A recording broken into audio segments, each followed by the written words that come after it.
Okay, are we ready? Is it working actually?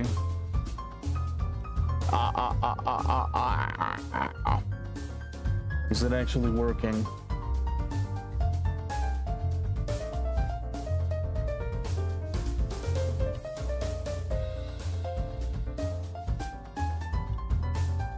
Okay, it seems to be working, kind of. Oh, dude, what am I doing with my stream?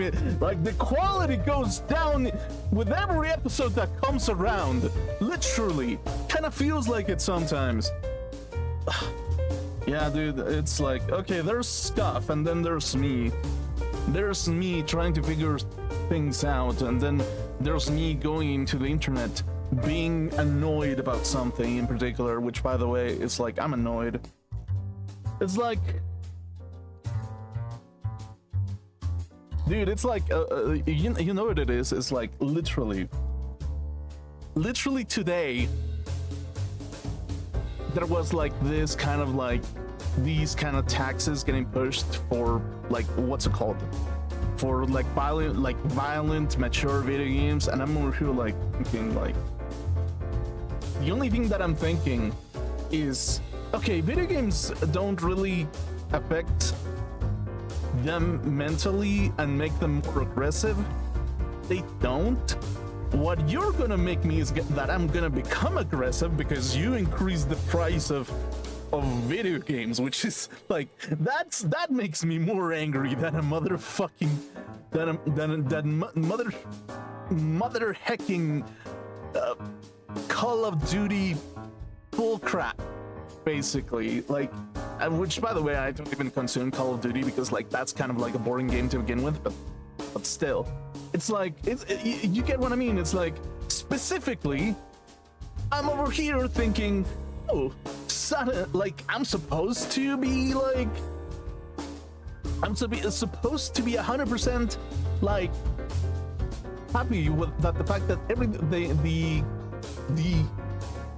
the pastime that I enjoy the most suddenly costs more or something within my region, and it's like, okay, well, I feel like I walked into that one. Like, it kind of feels like it now, doesn't it? Yeah, kind of, honestly. A little bit. I feel like I walked into that one in particular. Somehow I kind of feel like I did. But anyway, so yeah, I mean, also there's like, what's it called? There's other stuff in particular, which, I don't know. I don't know, like, honestly, you know what it is? Like, what is it called? Like, yeah, like, a lot of the stuff that I see around when it comes to like investments, most of the time I kind of take a look at it and I'm like, Okay, that makes a lot of sense, but like what like specifically what are you like like I talked about this yesterday. Okay, let's get into the game, shall we? But like, okay, here we go. Cool. So here's one thing that kind of bothers me the most when it comes to culture in particular, right? And it's like a lot of the times when it comes to investments, a lot of people put their investment and say, yeah, we want to sponsor this in particular, right? And it's like sometimes it's specific economic groups, and the thing is, like, the more it's tied to certain economic groups, the more, I wouldn't say necessarily untrusty, but it suddenly becomes like, it becomes hard to take a look at it and say that nothing will go wrong out of it, specifically because of the cultural values that some people have, which is like, I mean, yeah, it's like even within our own culture, there's people who want to stop things all the time, right?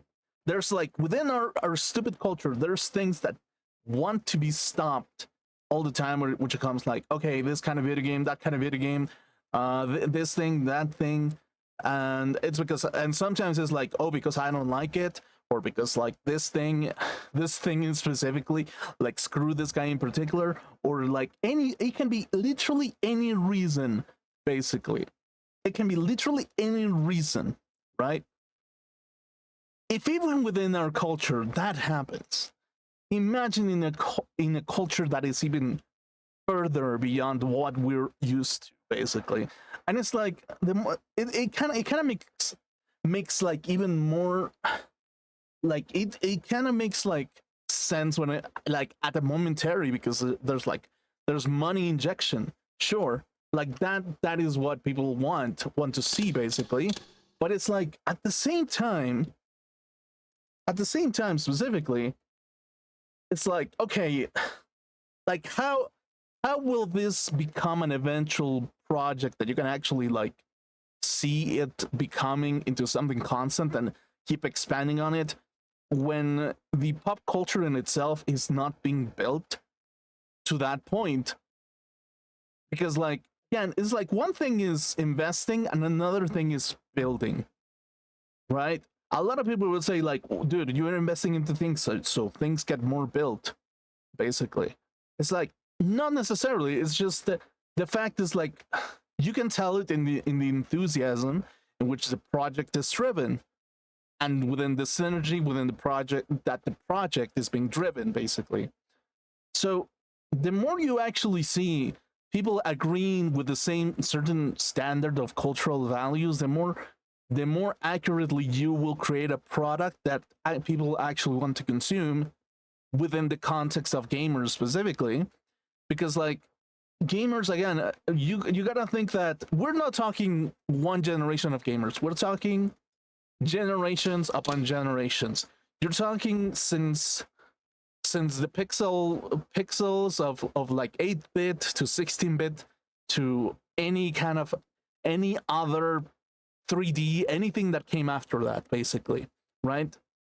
You gotta think about it like that, and you're thinking, yeah, I mean, sure, you can kind of see where the direction is going, basically, but it's like, in its own way, most of the time, the pop culture, if the pop culture isn't supporting it as enthusiastically because of that fact in particular, it's like, in its own way, it's not necessarily something that is going to have a good outcome, or like give you a good image in particular. It's just going to give you like a little bit of a temporary boost to be like, okay, yeah, sure, but like, you're not actively participating in this or that, or you're or like, even to begin with, you're getting weird looks because of it. So in that sense, it kind of doesn't, like, in that context, really, a lot of the times that really happens with video games, that like nowadays, a lot of, we would argue that they're synergies in which we don't actually understand, basically, and there are like video games that we're like, okay, they're trying to push a certain type of theme within this theming, basically, right? You're portraying this kind of like inclusiveness type of mentality all the time, and you're doing it in a context that, to be completely honest with you, it's like it might be something that aims towards reality, and towards a reality that people are already getting into, basically, and like funneling into the main space. And then you have pop culture that specifically aims to reinforce the already established values to begin with. And it's like, what are people going to go towards? Most likely they're going to go to something that they're already established on, and that in itself is like, it's more beyond its cultural standards are a little bit more complex. It's like, it's not only cultural context, it's gameplay context, which is culture within itself. And it's like, a specific game design has a specific mind, like an idea, in order for them to push something in particular, right? And it's like that in itself is something that has come together with people like throughout ages, basically, and it has been like something that has carried along like this entire time. And it's like, the more you kind of reinforce that kind of idea of like how video games are supposed to be, the more likely you're going to be like, okay, well, this is how a game it's supposed to be. It's supposed to be hot girl with huge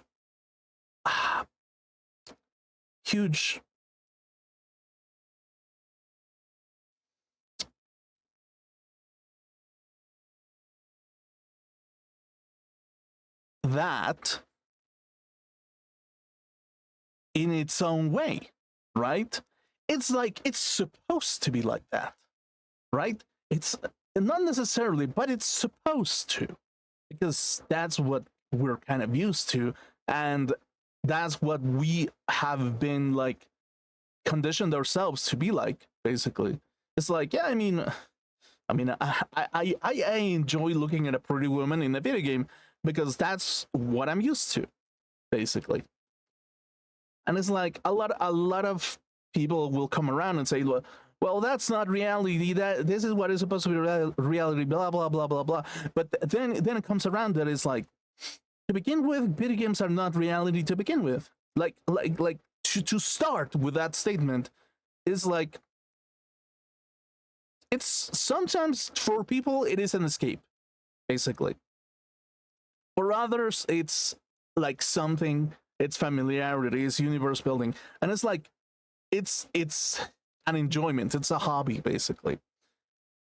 And when it comes to it, sometimes people kind of like come around and they're like, yeah, but this is what reality is supposed to be, and I'm going to enforce that kind of reality onto other people.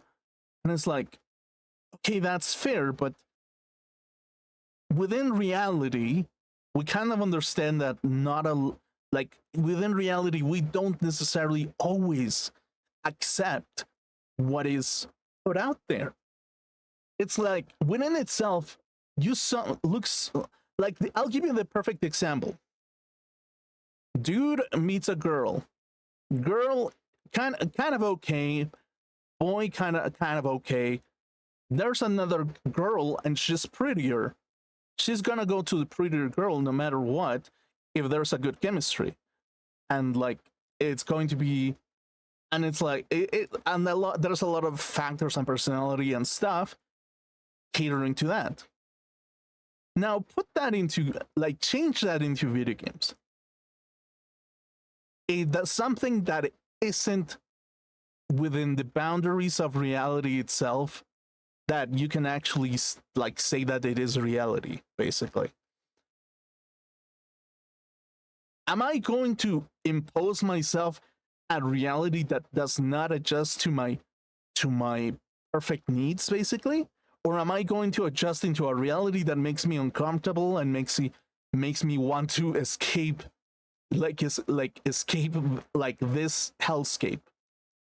It's like, no, they're most likely going to go towards the escape of reality that looks the best, not necessarily something that reinforces reality in its own way, but something that actually looks better, basically.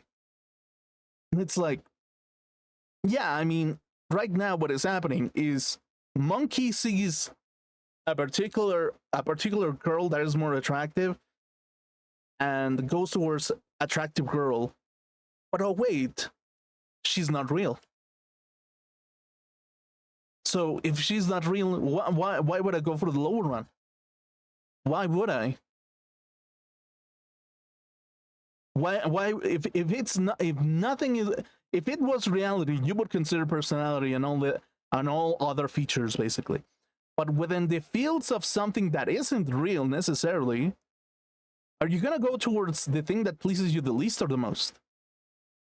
Or you're gonna go for towards the most, essentially. And it's like, oh, okay, well, makes more sense now, doesn't it?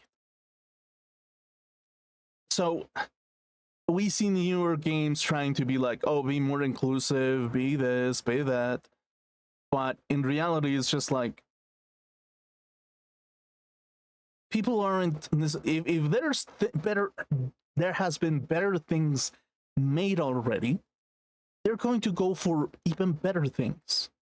It's like, the thing is, now that there's like a huge market and library and stuff already made, there's even less of a reason for you to go something that is different, that doesn't please you necessarily, but you may go for the most attractive lookout that has gone through history at this point through a library of games. It's like, now you have the option to do so. So in a lot of ways, it doesn't make a lot of sense specifically to like force yourself into doing a reality that doesn't adjust to you, which, by the way, is even more expensive to begin with. Like, that's even that's a lesser incentive as well, basically. It's just as expensive, and suddenly you want to enforce that type of thing as well. Okay, we understand that your tolerance has led you into higher grounds. We get it.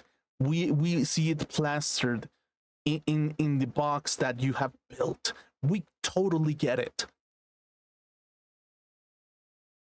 But we don't necessarily want it because we're not the one living your tolerated life. Basically, we're not living your tolerated life, the life that you tolerated, in order for you to get into that place. Now, what you did, essentially, what we're doing is trying to see a product that gives us the best experience that we can have. Not buy an experience in which you have tolerated things and which we cannot empathize, basically. And it's like the way that they look for empathy is basically things that don't connect to begin with. It's like, yeah, maybe you get a lot of money because of your knowledge in its own way, and that knowledge led you towards more and better social connections to begin with. But again, we have to consider that not everyone can be like you. Not everyone gets to be like a high-end developer. And what you're doing is like, there's other people in the world that don't necessarily follow your entire path, because if they did, you wouldn't have a job to begin with. So, because like nobody would have a job to begin with as well, because the market would be flooded, basically. But yeah, it's like, in some ways, I feel like for some reason, it somewhat feels like the people who are reaching the development stages in the high end have a mentality over how gaming should be and how culture should develop out of it, but they don't necessarily have the same experience, which is the end user consumer experience, basically. And the end user consumer experience is the one that buys video games the most to begin with. So it's like trying to agree with someone that simply does not agree with you to begin with. So yeah, it's that position in particular that, and a lot of times we say that, okay, yeah, well, diversity doesn't really, it's gonna help us all. And it's like, yeah, diversity helps, but if you don't try to empathize with what most of the market is consuming, or what most of the market lived through pop culture, how are you going to empathize, basically? How are you going to make a sale over something? How are you going to do that? Like, maybe you have the marketing brain that is like, okay, yeah, I have this, like, I have studied psychology and I understand how the human brain works. Okay, yeah, I have all these procedures. I'm machinery. I'm grabbing A, B, C, D, E, F, like motherfucker. Okay, cool. We're getting the perfect like Voltron or whatever the hell you want to call it. You got the perfect stuff coming together. But do you? You don't, because you're taking it from a perspective when it comes to like the default functionality standard of what development is. It's not marketing in its own way, and it's not pop culture to begin with.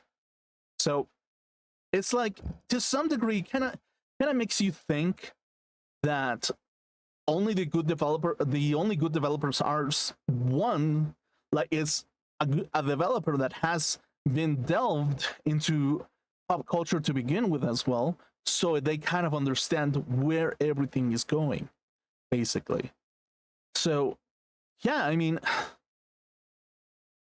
it kind of sounds simple, but it's entirely different, basically, right? It sounds like, on paper, it sounds so easy to do. On practice, you got a lot of people trying to sell you something that is not within your fields of pop culture to begin with. So, and they have a repertoire of games that they can purchase and go back to any moment at any given time. So it's not something that, it's like, it's a little bit discouraging to begin with for people. I may feel that it may be like that, but it's like, if you're not reaching out to the drinking table, how are we supposed to know you to begin with? So yeah, it is specifically like that, really. And this is coming from someone who is probably severely autistic, probably, most likely. Dude, I watch anime. How more autistic does a person have to be? I watch VTubers. Like, if that's not autistic, I don't know what else is, to be honest, at this point.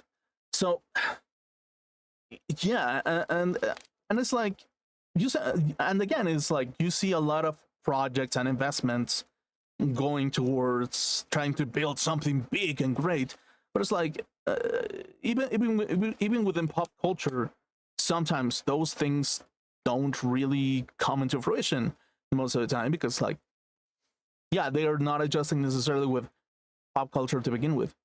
Like, they're not 100% joining with the pop culture to begin with.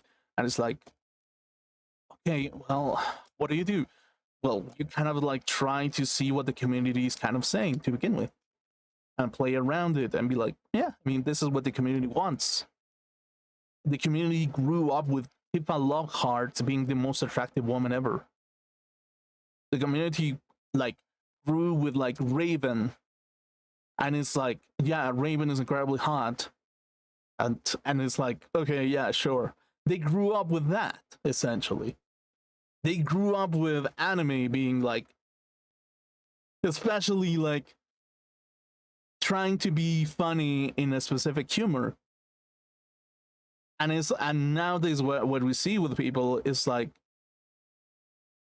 sometimes they kind of find the content offensive in itself.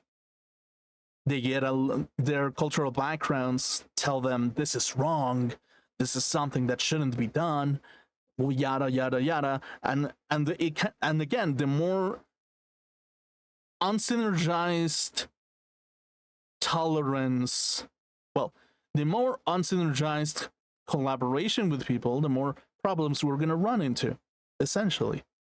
And it's like, yeah, I mean, people are gonna try to synergize. Some guy is gonna be like, yeah, I watch anime. I watched Demon Slayer. I watched what is the other anime that is like really, really outrageous and violent? Oh yeah, Goblin Slayer. Yeah, or yeah, that. Yeah, I watched that. Let me list all the anime that is like that kind of has like some meat to it. Yeah, let me do that. It's like, okay, yeah, there's nothing wrong with you trying to empathize within the community itself,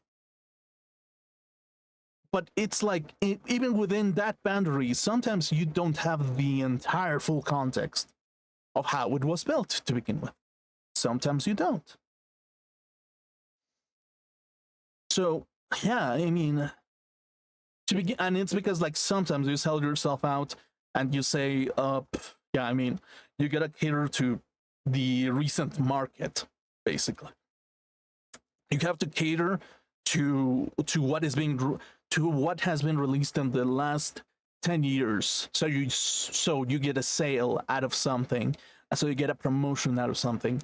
But it's like, yeah, I mean, sure, but like, do you understand like the entire context of what the culture has been? Is like, oh yeah, I completely understand. It's like, I watched the thing, I understand it. And it's like, okay, yeah, sure. How many visual novels have you played? How many, like, what mangas have you? How one shots have you read? Like, what kind of manga did you read? What was your favorite manga when you were like younger? What was that? What was this? What was that? Basically, and it's like this subculture. There's subcultures in itself that have like a deep end to it, basically, right? There's a deep end to the subculture in itself, and every subculture has its own deep ends to begin with. It's just that, in particular, like manga and anime has like the most internet connected culture that there could ever be, basically, because in its own way, it's like it kind of feels like it, specifically because that was what was most popular back then, basically, when the internet was beginning.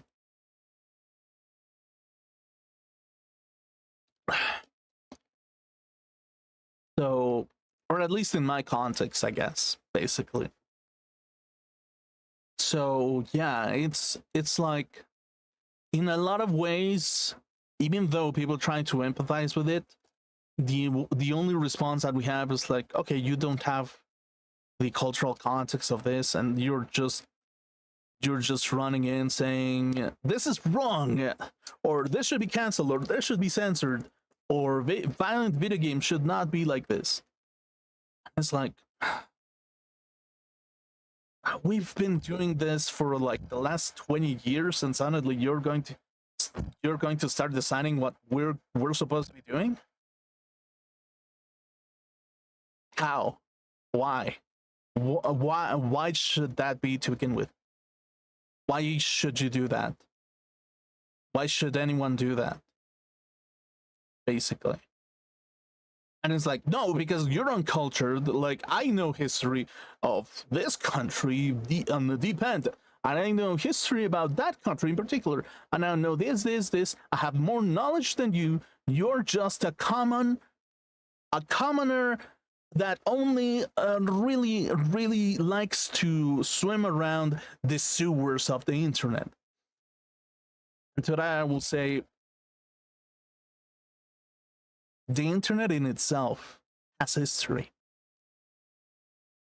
In its own pop culture, or I don't even want to say pop culture. The culture in itself has been built already. It's there. It's long gone to begin with as well.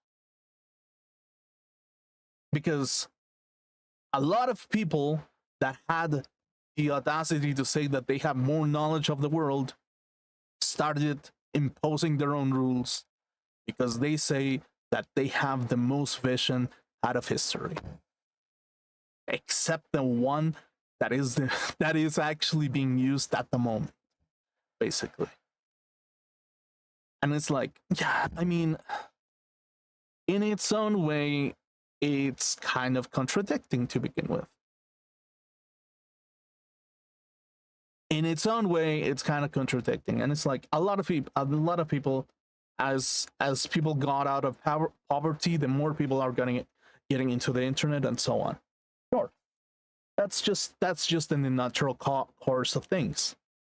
But to suddenly start saying these outrageous claims about how things should be to begin with when they don't have enough context, and considering the fact that even nowadays the context has to be incomplete by default because now we have too many people on the internet now, it just becomes rather impossible to come into a total agreement, basically, right? And it becomes sometimes impossible to have people not trying to impose their own culture or subculture onto others, basically. And it's like, to begin with, video games were market. Video games are a market. You can sell whatever kind of game you want, basically. You can sell whatever kind of narrative you want. You can put as much as you want on it.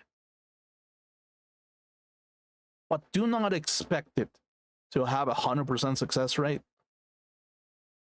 Or do not expect it to agree with you 100% of the time. Because more often than not, you're not going to have that. You're never going to have that. There's too many on the internet now. You're never going to have a full agreement. And it sucks to begin with. It really sucks. But it is the reality in itself.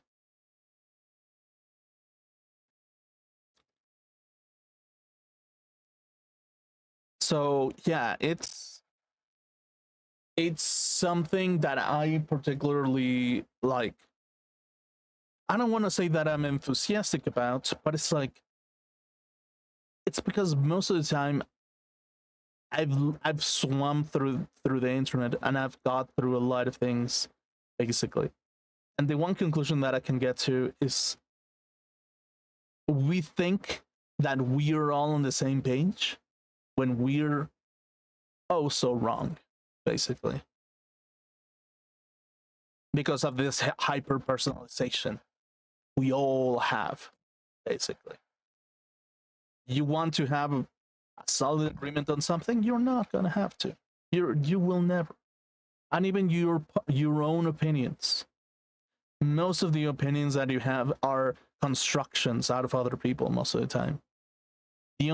Sometimes the only time where you actually have like an original thought is more often than not the less you have interaction within the medium sometimes.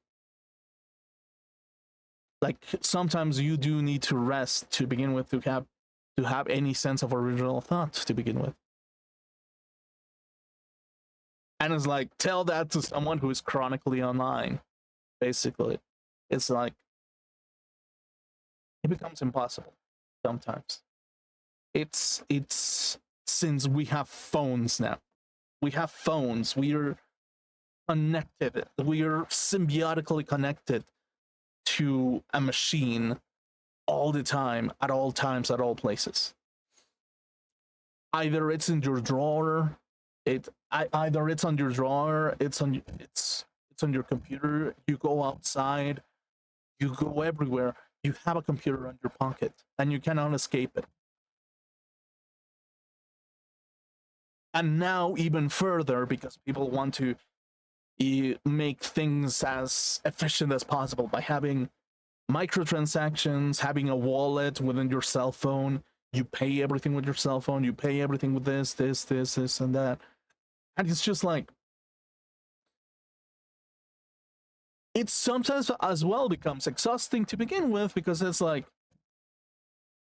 yeah, no, you know what it is. We are we think that this is too harmful for you, okay? We think that this is too harmful for you. So let me sell you something instead that substitutes it, and see how that works out.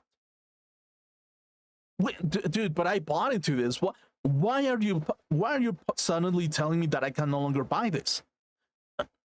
It's because the times change, my friend. You have to get on with the times, okay? And it's like, dude, I used my own money, and suddenly you're telling me that, motherfucker, suddenly everything changes?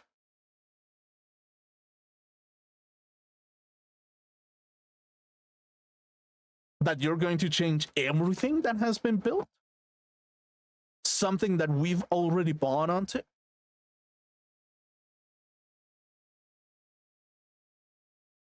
And people expect to not be angry about it.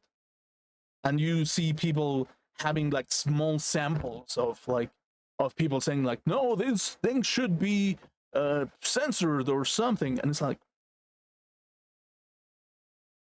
okay, 4,000 people is not a lot of people to begin with, right?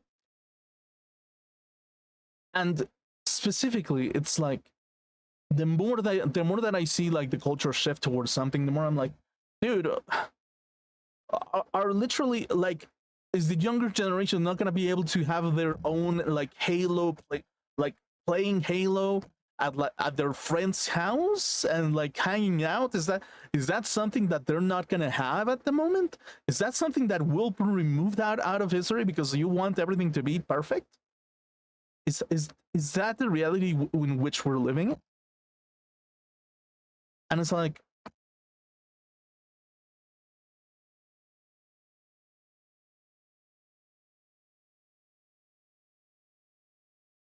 kind of makes me a little bit sad to think about it, basically. That there's not going to be a new generation going into their friend's house and playing Halo. It's like, what? Because it's too violent or something. Or Call of Duty. I mean, Call of Duty is like, I mean, I've never been a Call of Duty guy to begin with, so I cannot empathize with it, but there's going to be some people that are going to be like, there aren't going to be like, the younger generation isn't going to know what it feels like to go into a Call of Duty lobby and saying like how fat your mom is or something.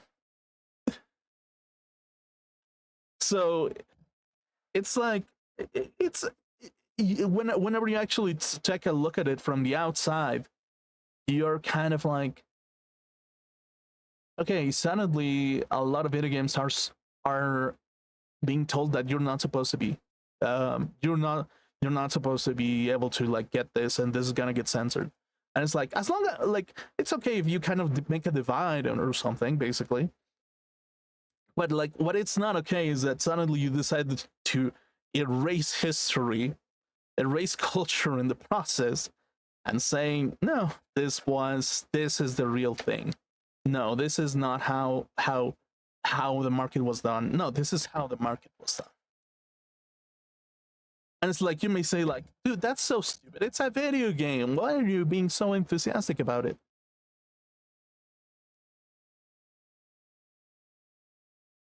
Books are the same.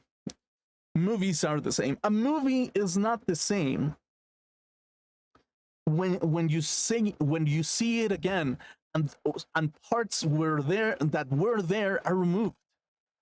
When you see an edited version of a movie from what it used to be, you lose the cinematographer's vision of what it's supposed to be. You lose the tempo. You lose everything about it. You lose so many things in the process of you cutting something out. It's like, it's art to begin with. It's like, a lot of people want to say that, dude, it's not art. Oh fuck. Oh crap. I pressed new game. But yeah. Okay. Yes. Okay. Okay, let's pause it over here. But yeah, it's like, whenever you actually whenever you actually look at it like that, you may be saying, but okay, why don't you do that with a book or something? It's the same. It's absolutely the same. It's a medium in its own way. It is a medium in which like culture and channels of information going through. It's exactly the same.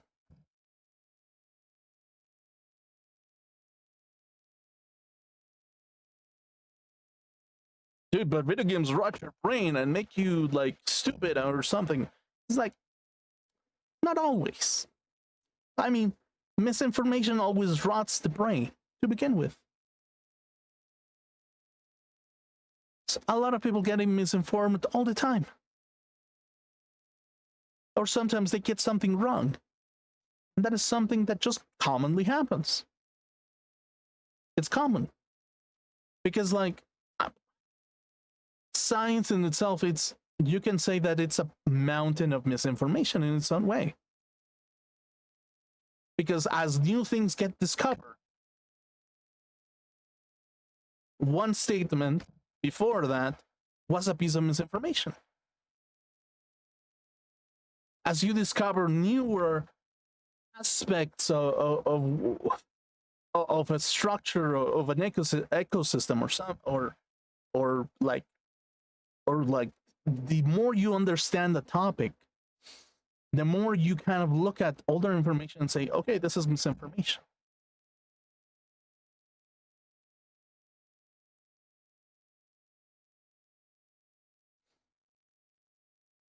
And video games are being treated like they're something that you can meddle with. And the video games are being treated like it's just a sandbox that you can make it whatever the hell you want on it. If you're the developer or the original creator, the artist, sure. You're another person trying to change what the history was supposed to be on this particular thing. Okay, no, you're gonna run into a problem right there. So in its own way, it kind of makes you think like, what do you make out of it, really?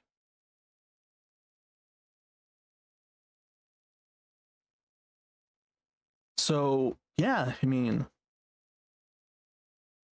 kind of makes you question like,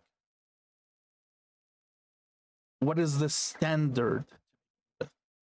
Is the standard catering to the richest person of the room, or is the standard going towards the subsection, the subculture, and seeing culture being developed before your eyes,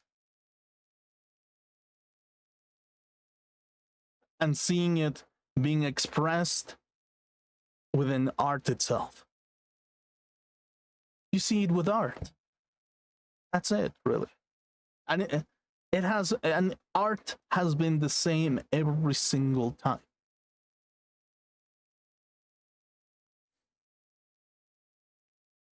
Sometimes it caters to rich people, sure, but what is the best art that has been ever made? The one that has been more like the most personalized, in which a soul has been put into the canvas and has been painted towards the ideal of what the person believes.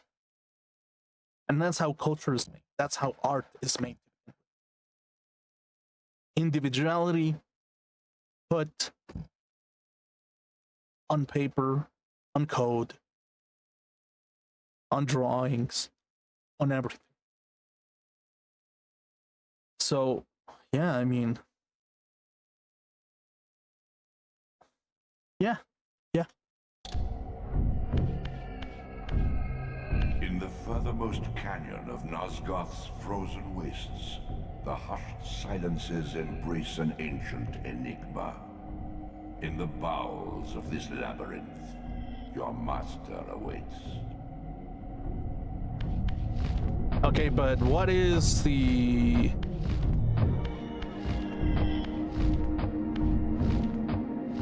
what is the winter canyon bullcrap? Where am I supposed to go?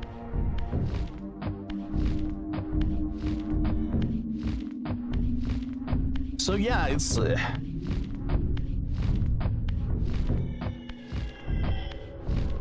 like even when itself this remaster a little bit, sometimes I am like, yeah, this is a remaster to begin with. It's like it's not the original. And sometimes I'm a little bit bummed out about it, to be honest. Because the original was the one that was kind of like, yeah, I mean, it hits a special feeling, basically. It hits a specific day, like a specific day, a specific time, where you could have seen a specific special moment within your life, basically, or within something that you agree on, essentially, as well.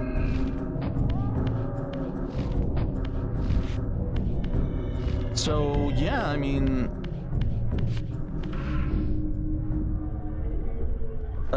where are the frozen plains or something?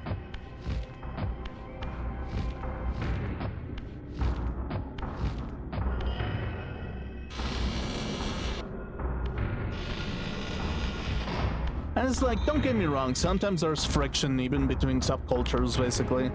There's always friction. It always happens. And it's not, like, personally, my take on those kind of frictions, the solution should always be like, okay, let them have an argument and see if they have a compelling argument. If they don't, then, I mean, just let them be to begin with, basically. As long as they're not harming each other or like doing something, it's like, sure, let them have a little friction, because sometimes that actually helps when it comes to development of like anything. The friction in itself, the conflict, I mean, I don't want to say the drama, but the drama in its own way kind of gives a little bit of a special touch, because it kind of makes it more human. And that's what differentiates us from AI.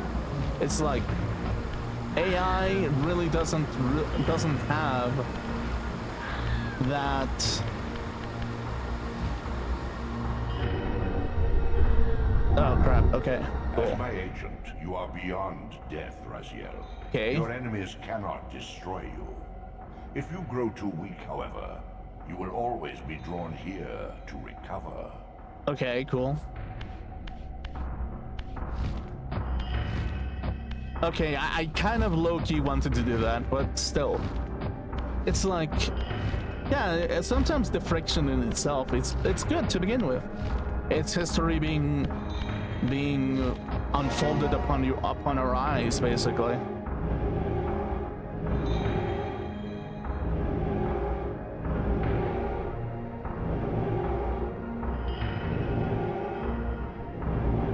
Okay, what is this zone? Uh.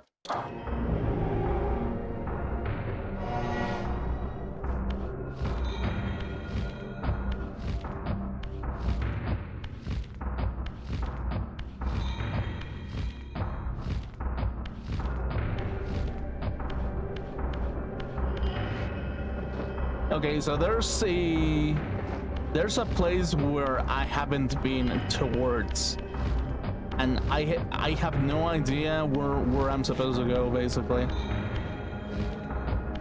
But yeah, it is sort of strange sometimes how it plays out most of the time, basically.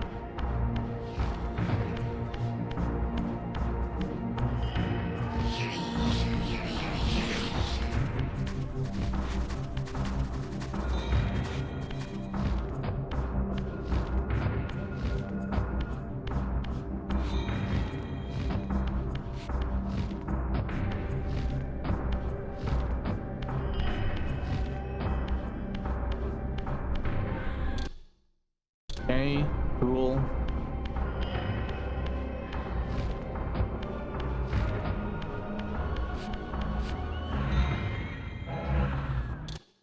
Okay, wait. So where else am I supposed to go, basically?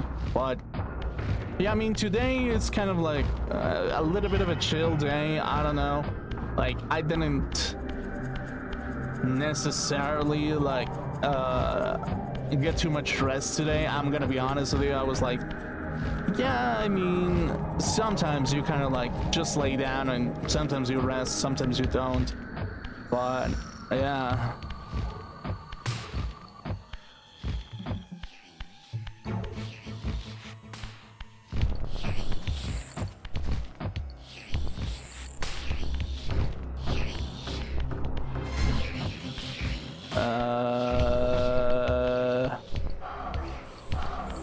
Okay, wait. This is not the place. So where am I supposed to go? Dude, I got no idea, actually.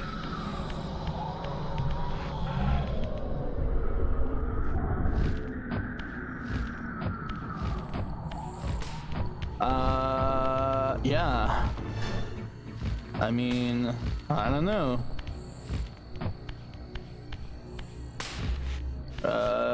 Okay, cool.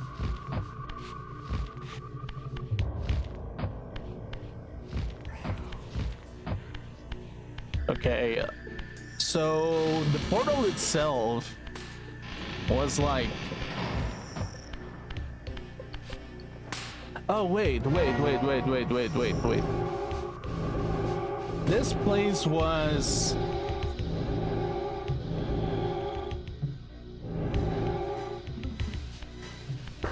It's literally after Duma's maze in particular, so yeah, it is here specifically.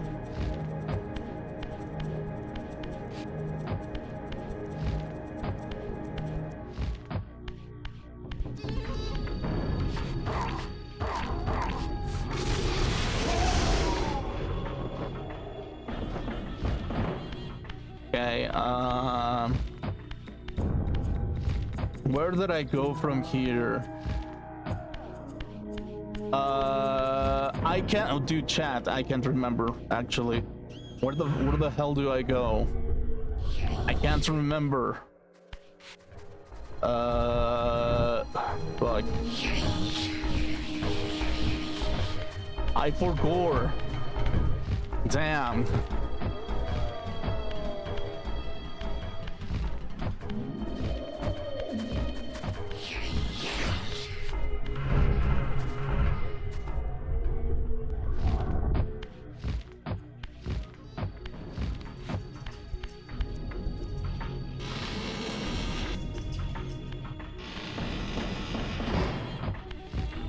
Okay, this is the tomb, but there was another portal, I feel. There must have been. Okay, Unless I didn't save, in which case that would suck. Honestly.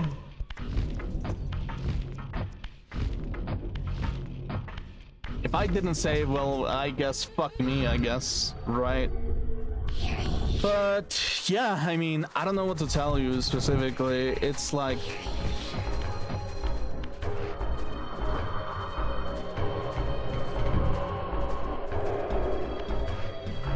most of the time, the common agreement that I would say is just open creativity is the most encouraged, basically, essentially. And it's like, okay, don't get me wrong, I completely get the fact that there are going to be developers that are going to try to promote their own main culture to begin with, basically. Like, there is always going to be people who want to do that.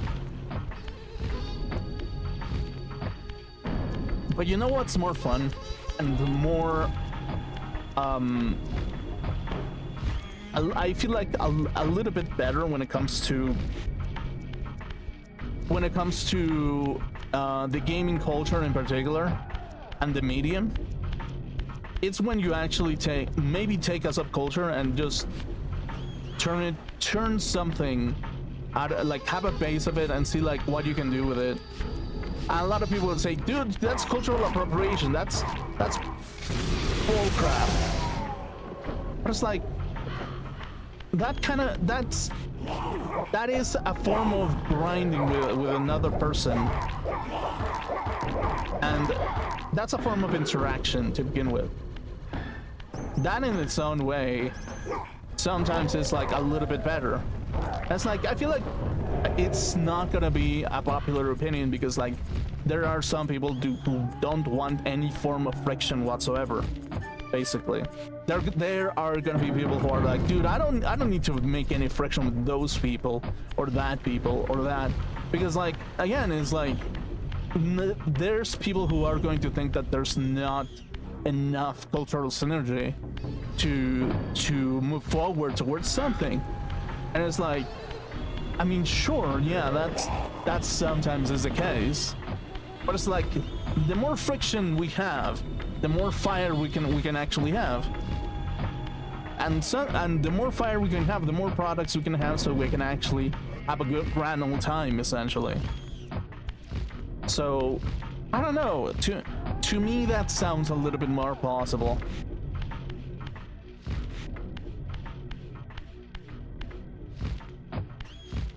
But it's like, I guess it's like the friction in itself. Sometimes the friction in itself is the true value sometimes.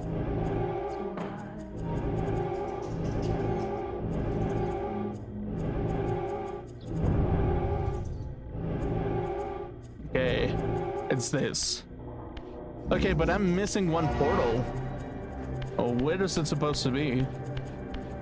I feel like I missed like a portal door somewhere. I must have.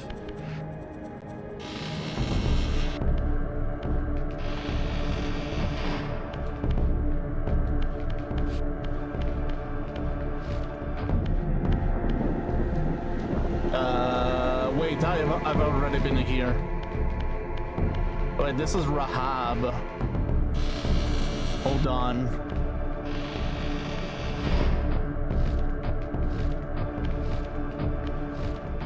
But yeah, there's a door that I missed. Where?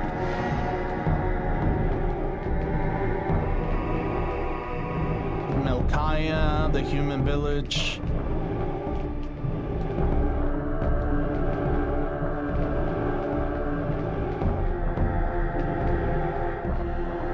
It's this.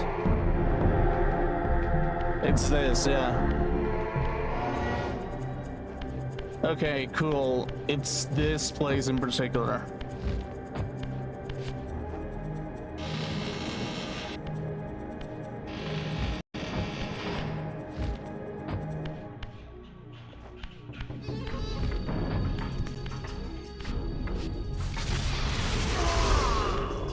Okay, cool. This is where we left off last time. But yeah, I guess it's like whenever as a person you kind of have that kind of perspective, it's like, okay, yeah, sure, maybe friction is something that should be done, that is decent in its own way, right? But it's like, okay, there's friction, and then there's people who are burning place into place, basically, right? And it's always the same thing where it's like, oh, I want to make a little bit of friction because I want the culture to be like this and this and this and this and this and this. I was like, I guess so. I guess so to some degree. And the only conclusion that I kind of come around with is like,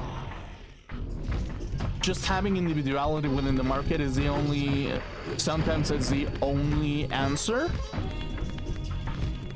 And having an open mind that things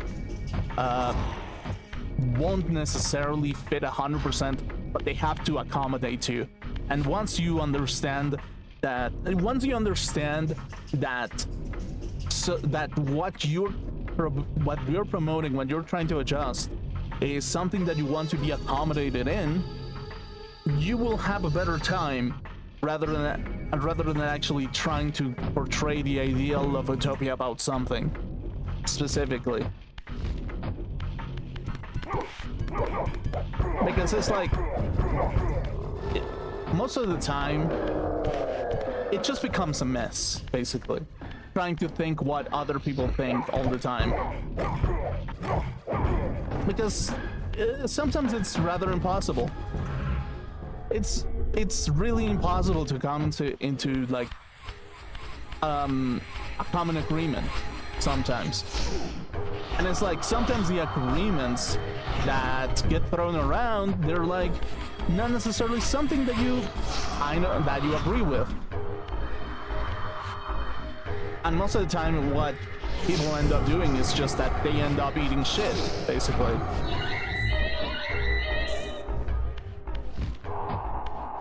So it's like, how can we make people eat the least shit with having an open market, basically? That's the only way, literally. Having an open market is the only solution. Having the most open of the markets. If we try to be utopian about how a region is supposed to be, that we will never get anywhere. And connections may be like hot, and like nothing is gonna work out as it's supposed to.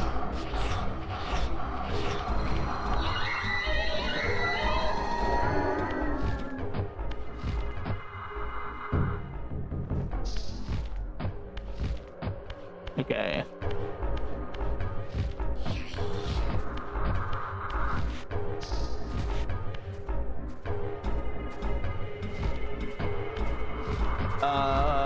Where am I supposed to go?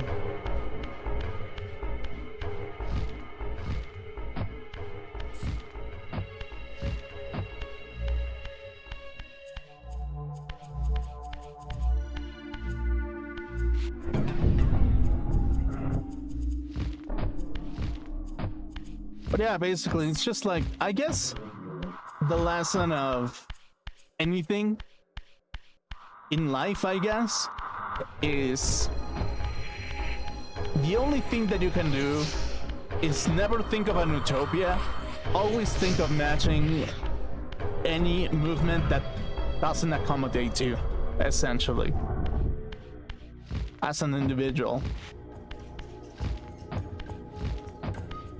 And allow a system that accommodates individuals, basically.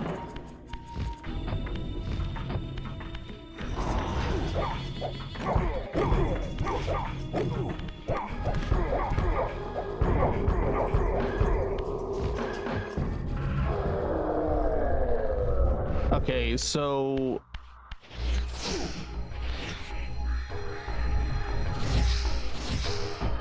so there has to be something here. Oh, the wall. Okay, wait.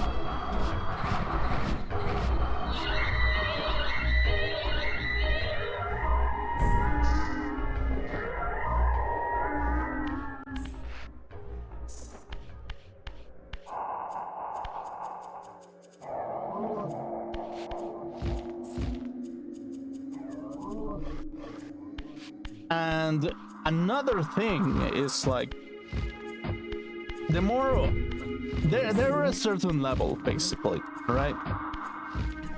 It's like sometimes whenever there's disagreements, it's okay to have friction, but most of the time it's a little bit better to essentially just have that common ground mentality that I've mentioned before, specifically just because like the common ground makes things work better.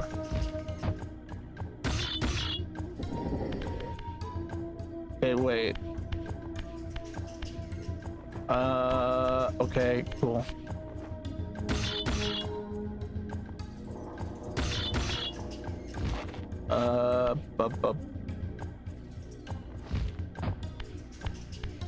Just specifically, it's like I feel like it's a little bit better to have the mentality, an individualistic mentality with an agreement of common interests, essentially. It's literally the only way.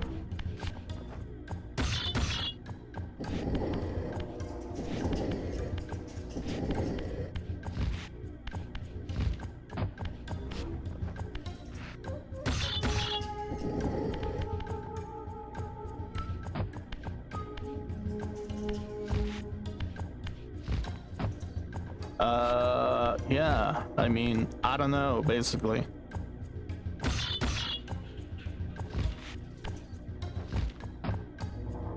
What am I supposed to do with this, actually?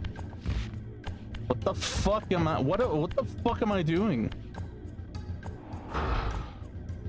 Oh yeah, I know. Okay, wait. Wait, am I handicapped? Do I have a disability? Is that what is happening? Wait. Okay, wait. Is that what is happening?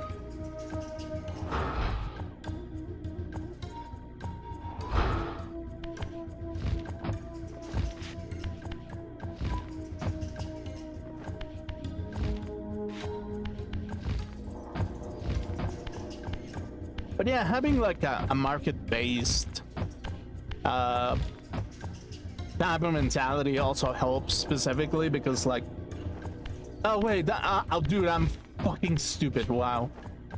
Oh my fucking god. But yeah, it's like I feel like having a market vision is most likely the best thing that we can actually like get into. Okay, specifically because like, okay, that accommodates us into having a like smaller markets. It decentralizes the market in itself, and that is helpful because like, when are you gonna get like a specific tool for something? Like when is that gonna happen? Sometimes it's like the more ability that there is for smaller markets to happen, the better.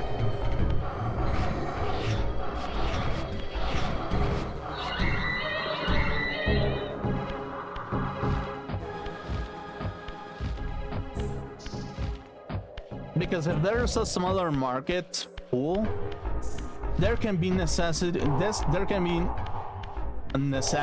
that can be fulfilled on a basic core level. Like, what if you want soap? Okay, soap. Okay, cool. So, you want? Okay, I'll give you the perfect example. Basically, there's 4 naked cowboys in the shower. One of them, they all need soap, basically. And one particular cowboy has a rash, and the normal soap that is being sold apparently is harmful to his skin, and because of it, his skin kind of like rips off basically, and because of it, because his skin gets ripped off from the normal soap, you cannot have that type of mentality where it's like, oh, the market is the market is so large and we have one option, because then the other guy essentially says, well, I'm kind of screwed, aren't I, because there's only one kind of soap being produced. Because of it, it's like we got one naked cowboy in the shower with a ripped skin, that kind of needs to get like lotion because his skin is a little bit too delicate. He needs special soap, and it's like, oh wait, great. Let me get the lotion. There's only one option for lotion, and he's allergic to it.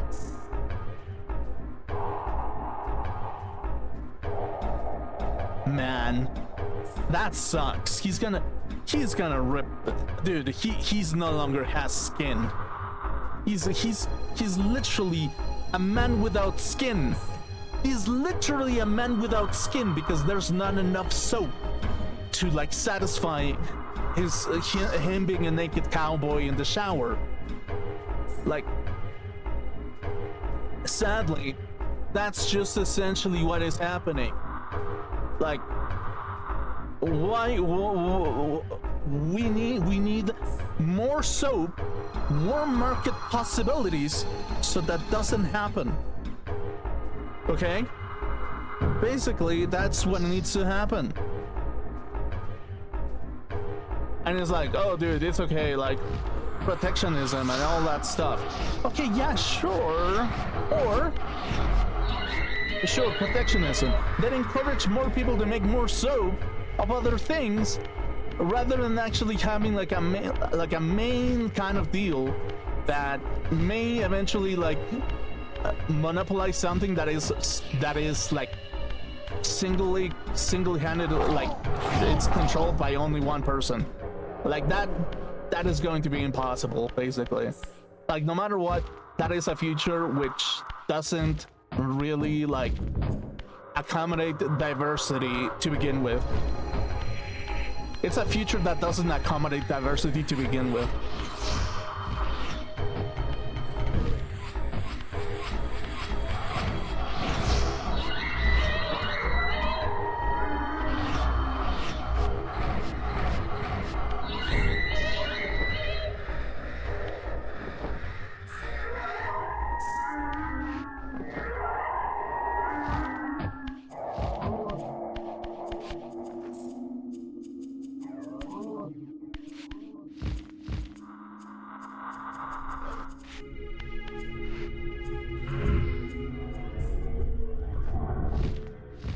That's because, like, you know what it is.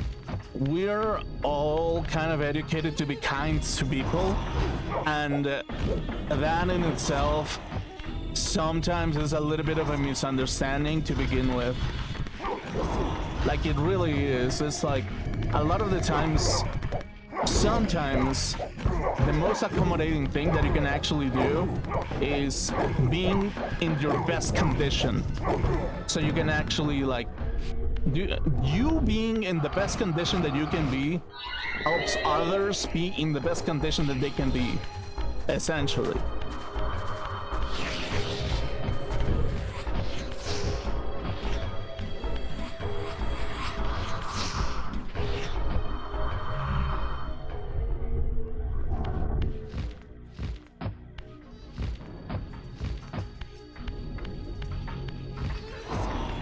Oh my... Dude, what the fuck is that?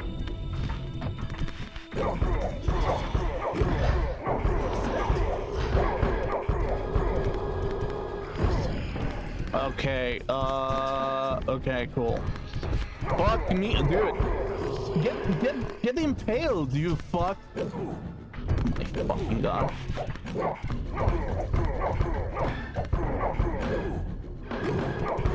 And it's like, okay, it's fine. Like, it's completely fine for you to have a motherfucking, what's it called? Like, it's fine to protect your own market, don't get me wrong. But it's like, sometimes whenever you look at it, take a look at it from an outsider perspective, you're like, you're the one that kind of encouraged this whole ordeal of motherfucking having as many free markets as possible.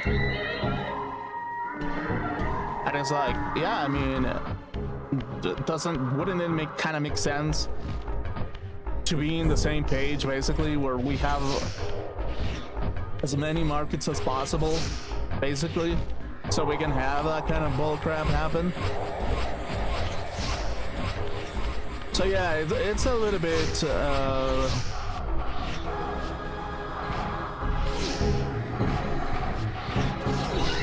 my fucking god. Dude, oh my fuck.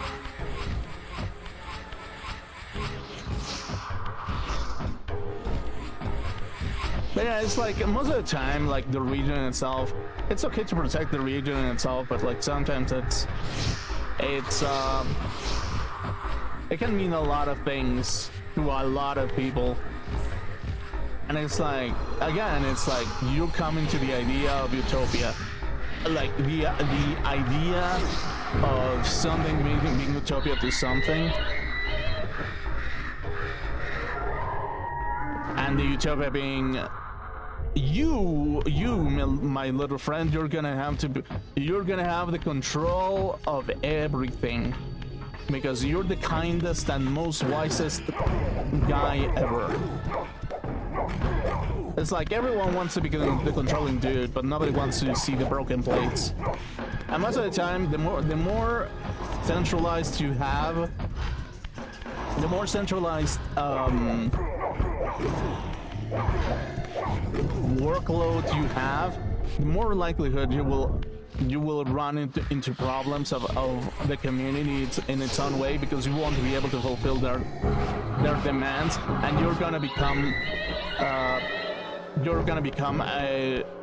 the guy that is playing favorite child most of the time.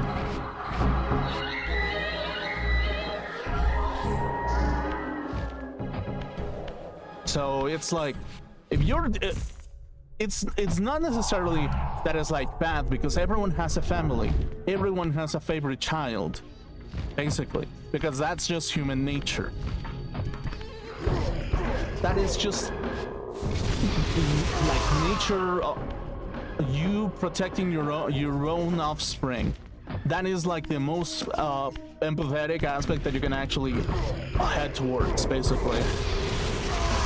But it's like, okay, yeah, but what about, okay, so is it gonna be like, suddenly everyone is supposed to cater to you because you're the kindest person in the room?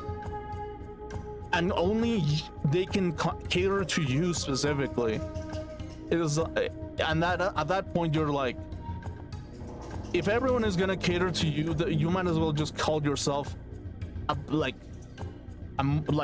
some sort of monarch or something, really. And it's like, at that point, it's like, it's not so much for people to begin with, but it's like, it's always like that kind of like phrase of the Incredibles, where it's like, we're supposed to protect people, we're supposed to protect our people. And it's like, what is our people? Sometimes it's like people that agree with us. Okay, so make people agree with us. How do you make people agree with us?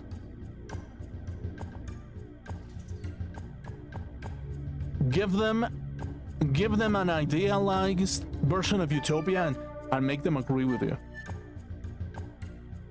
Okay, but that can mean a lot of things.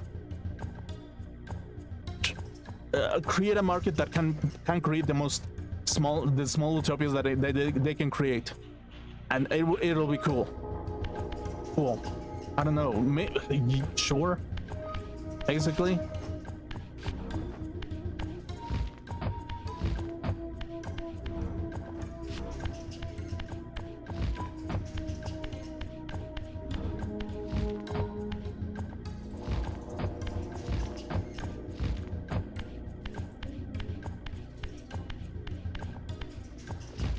What am I supposed to do here? Oh, wait. Okay.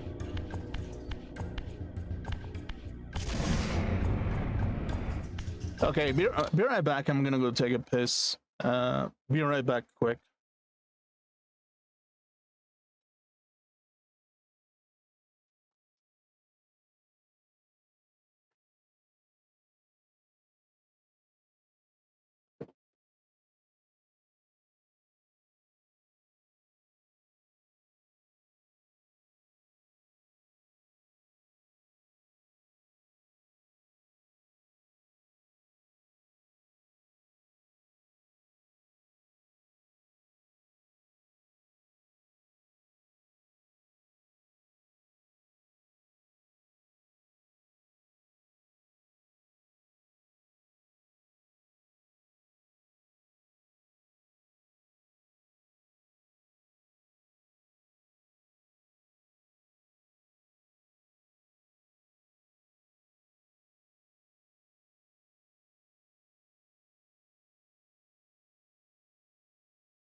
But yeah, it's like, yeah, essentially it is that in its core to begin with, basically.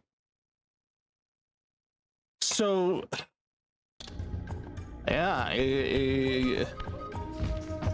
and there's no better solution, because like I feel like a lot of people get carried away with the idea of utopia to begin with. A lot of people get carried away with that. I feel like a lot of people do. It's like, once you ask a specific person to begin with, you kind of start rationalizing, and you're like,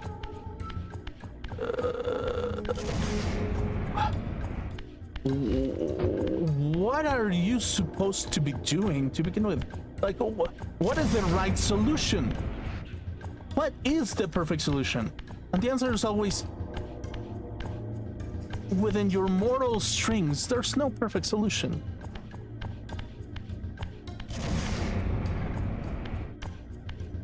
Or there's not an ingenious solution. Why? Because you're not the only human in here. There's no ideal solution. There will never be. There's small solutions. There's small solutions for bigger problems.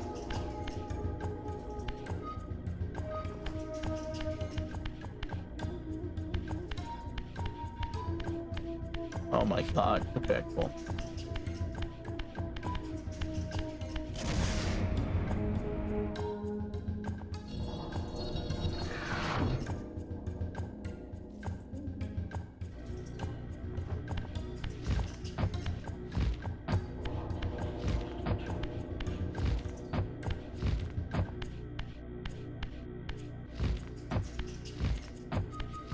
And again, it's like the more times that we see people coming into the idea that it's like there's one ideal solution, is where everyone is fucked.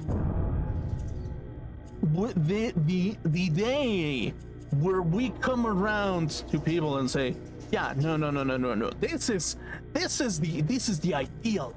No, this is the ideal. No, this is the ideal. No, this is the ideal. The moment where people actually agree with something, only one thing, is the day where freedom dies, essentially. If everyone has consented into terrible conditions because they think that they're reaching a closer, like, space of utopia, the more likely everything will collapse.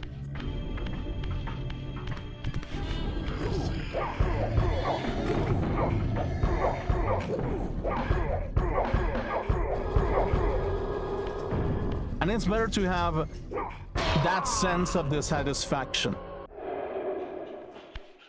It just simply is better to have dissatisfaction to begin with.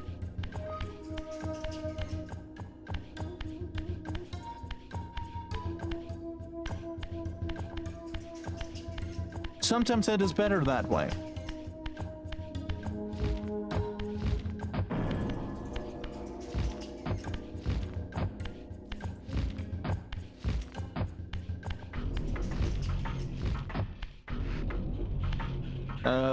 Wait, what is this? What is this supposed to be? Yeah.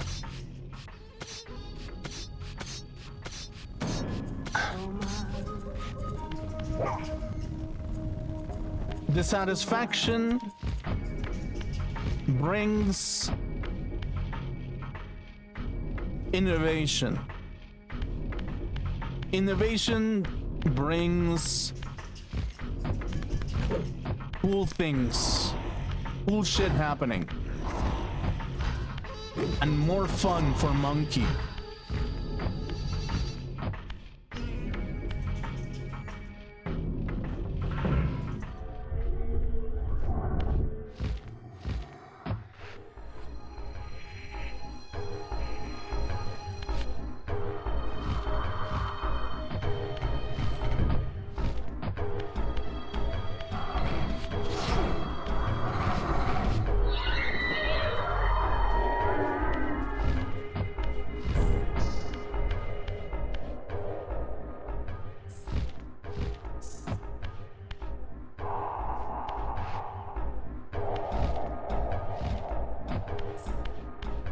But dude, I'm supposed to be satisfied all the time. You will never be. That's the thing about human nature. You're never satisfied. You will never absolutely be 100% satisfied no matter what you do. That is the most human thing ever. Hunger will always drive you. And you will always be hungry for something. No matter what, you will always be hungry. It's within your nature.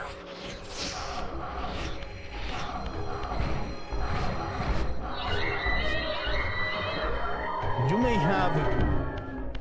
may have hundreds of bitches. I'm gonna put it to you in the most accurate,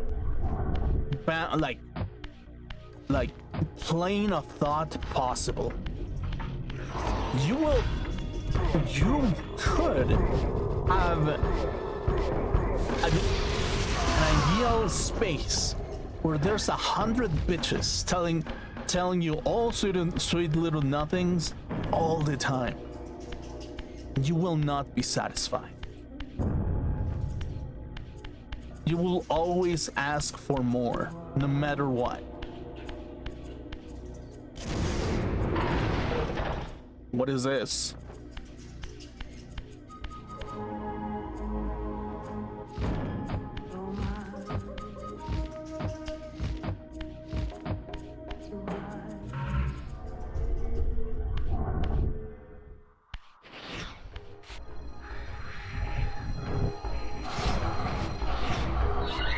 You may have 100,000 of games of Steam, but you will never be satisfied.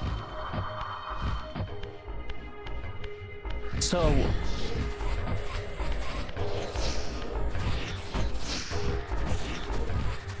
in its own way, it's better to have some sort of motherfucking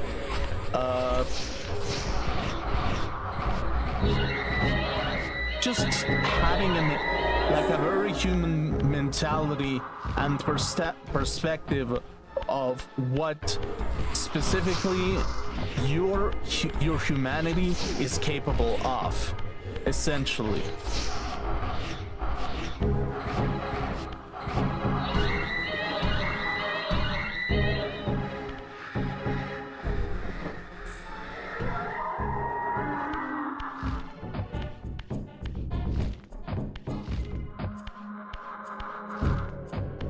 And it's like, okay, but shouldn't you feel guilt about it?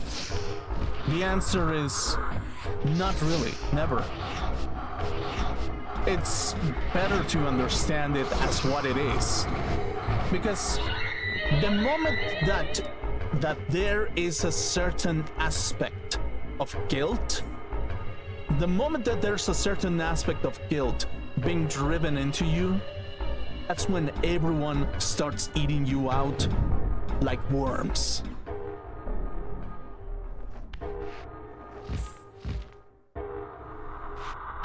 It is specifically something that happens. And then you may say, well, if that is the case, isn't it better to just be consuming 100% of the time? I was like, not really, no.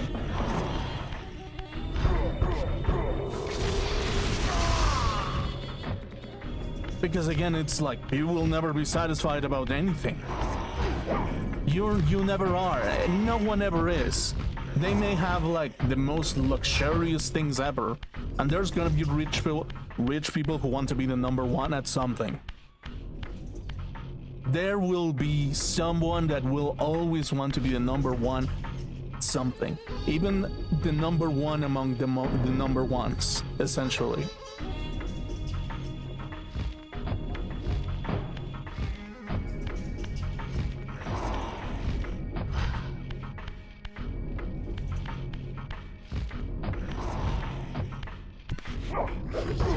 So again, it's like smaller markets sound like the only solution to begin with.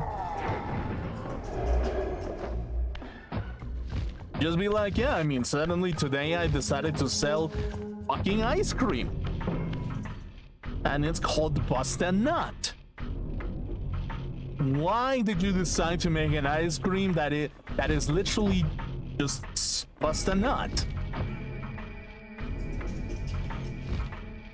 But it's an option. It's a smaller market. Go for it. Why not? Go for it. I feel like that is a better solution than whatever the fuck. Like, it's better than nothing. It's a small solution. Where am I supposed to be going? Where? Wait, what? Where the fuck am I supposed to be going? I'm a little bit lost in my thought, all alone. I'm literally lost in my thoughts all alone, kind of.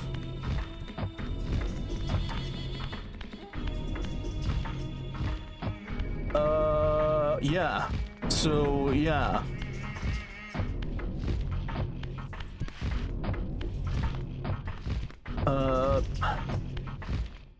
So anyway, let me tell you about, like, motherfucking anime bullshit, right? It's okay because it's part of your fucking hunger. It is your hunger, basically. You hunger for bitches. Women hunger for bitches. Sometimes. And it's like,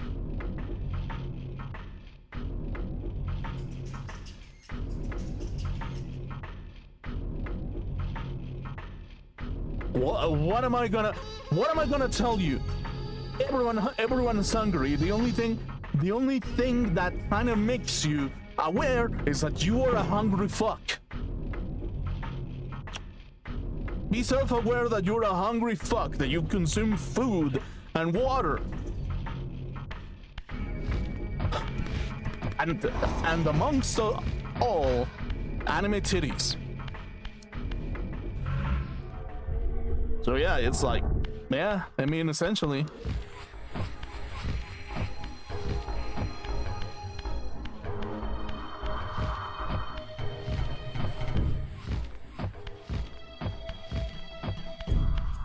But Grim, that's not an utopia. That's not a small utopia, that's just normality. Well, it is reality to begin with. That is reality in itself. That is the only way that we can actually be happy. Because not only do we all have like a little bit of a better, like a small chance to have a little bit of happiness, we won't consume everyone's happiness in one go, basically.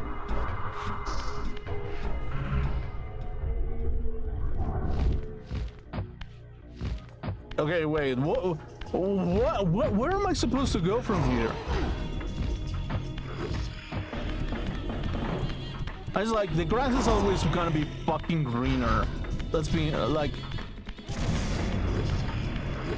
specifically, it doesn't sound like, I don't know how to put it.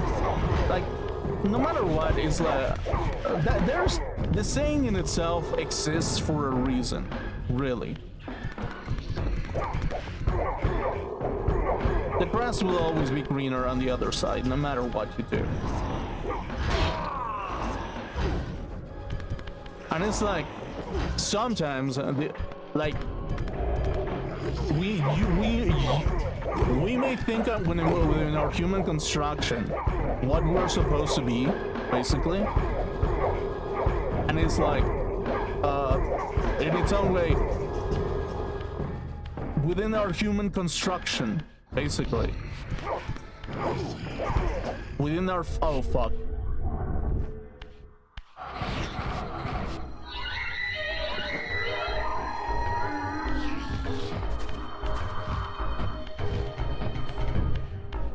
The only thing we can sometimes do is portray ourselves to be the makers of everything. Basically, it's like, sometimes the only thing that you can do as a person is be Mr. Perfect or be Miss Perfect, essentially.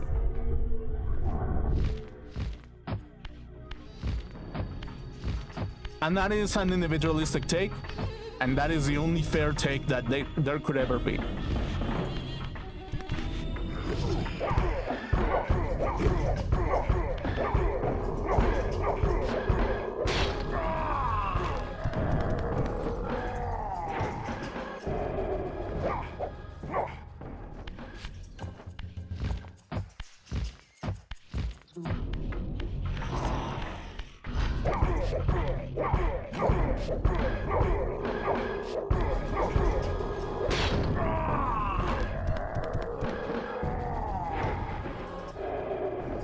Okay, wait. Okay, so what does this door open? Like, I know that it opened something, but I don't know specifically what it did. What opened? What the fuck? What the fuck opened?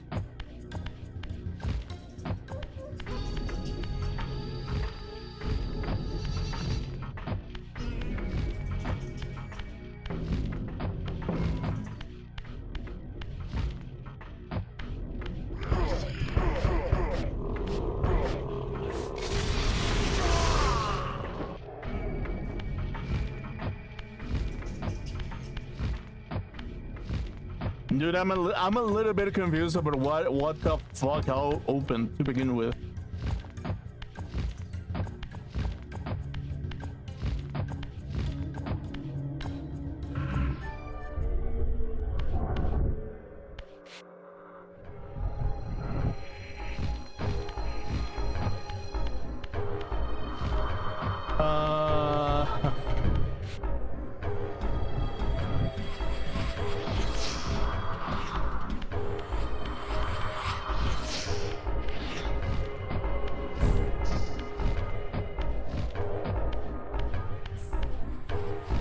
Where the fuck am I?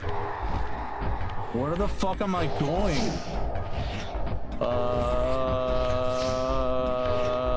Okay, cool. And again, this is coming from someone who thinks about functionality beyond anything else. Like, I would say that, dude, this is not necessary. That is not necessary. Nothing is ever necessary. And it's like, okay, in your mind, theoretically, no one ever needs anything except water, food, and sex. Theoretically speaking. You may look like the wisest person ever if you say it like that. You may, actually. That is completely valid.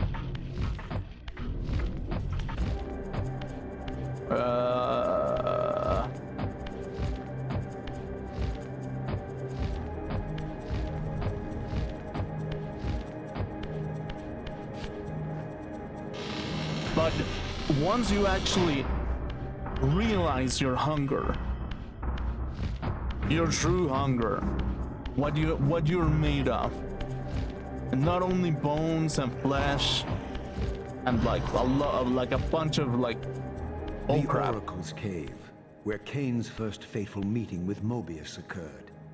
Mobius played the role of a doddering soothsayer, stirring his pot of visions while dispensing enigmatic predictions to gullible visitors.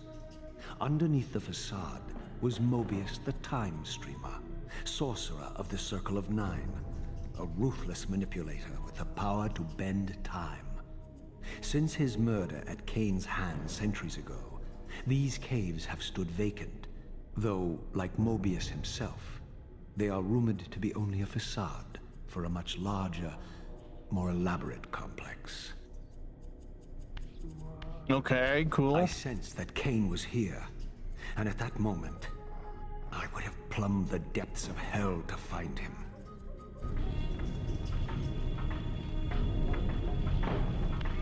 Okay, but like, what do I do?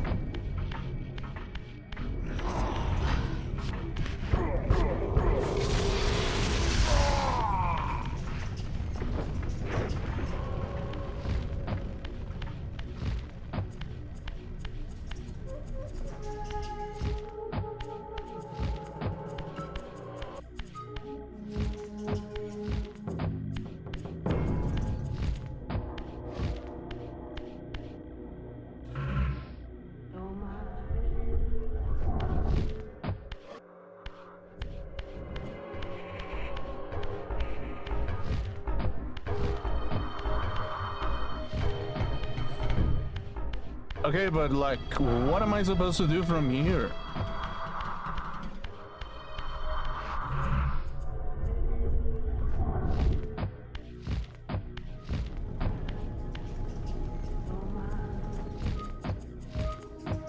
I was like, you know what it is? It's like, okay, sure, there's that, and now you have AI for AI to take care of things, because like AI can do anything that Ashen could ever do, basically, right? It's like, the real question is, are we taking care of AI, or are we taking care of humans? What exactly are we doing, right? If we are taking care of humans to begin with, like, doesn't it fucking make more sense to make like smaller, like accommodate every single aspect need, like small need to be for the human to begin with? And it's like, okay, sure, but it's like, oh, because of it, we're gonna have to control everything that you do, basically. And it's like,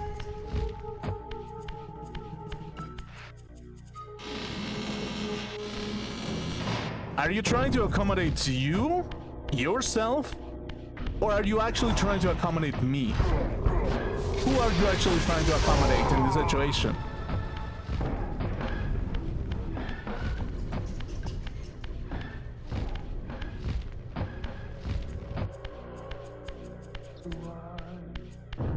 Like who are you specifically accommodating but anyone but yourself whenever this happens?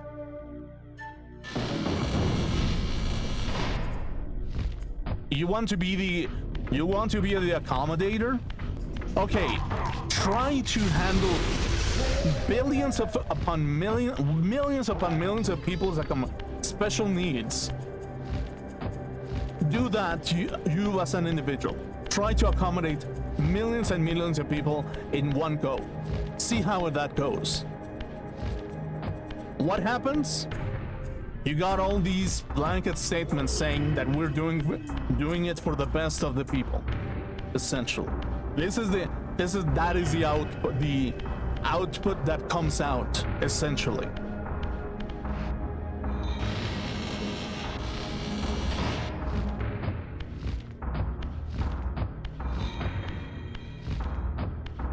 Okay, what is the point of this actually?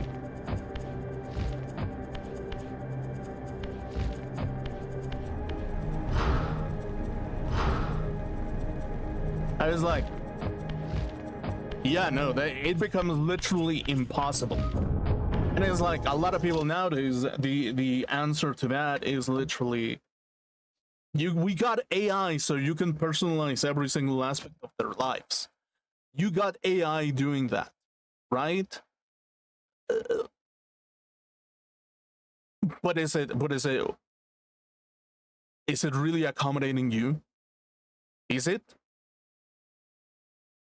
Or is it obeying that blanket statement that goes to all people? And it's like, I mean, I don't know what to tell you, but like, in particular, that doesn't make a lot of sense now, does it?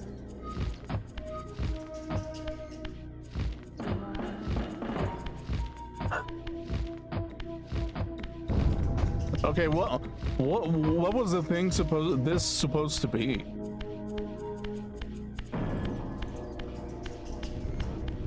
I feel like they're missing context.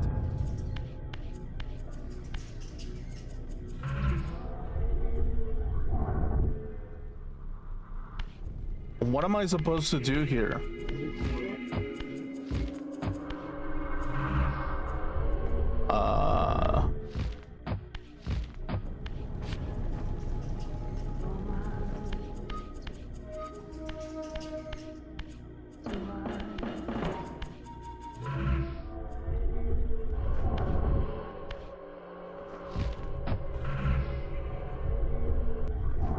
And that is really the end response to everything.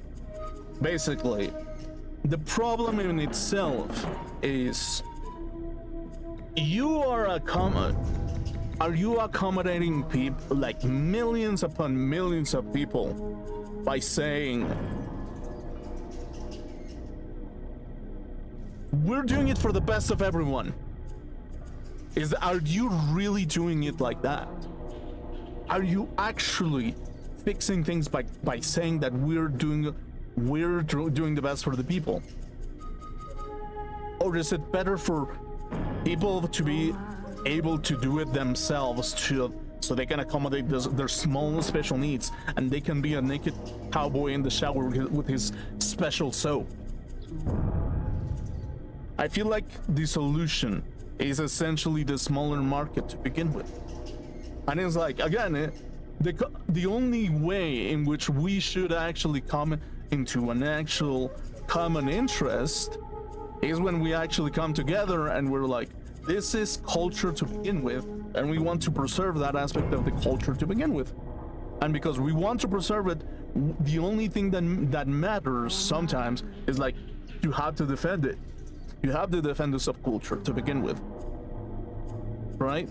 And it's like, yeah, I mean, essentially that it is really what it is. It's I feel like that cannot be that difficult to motherfucking understand, to be honest.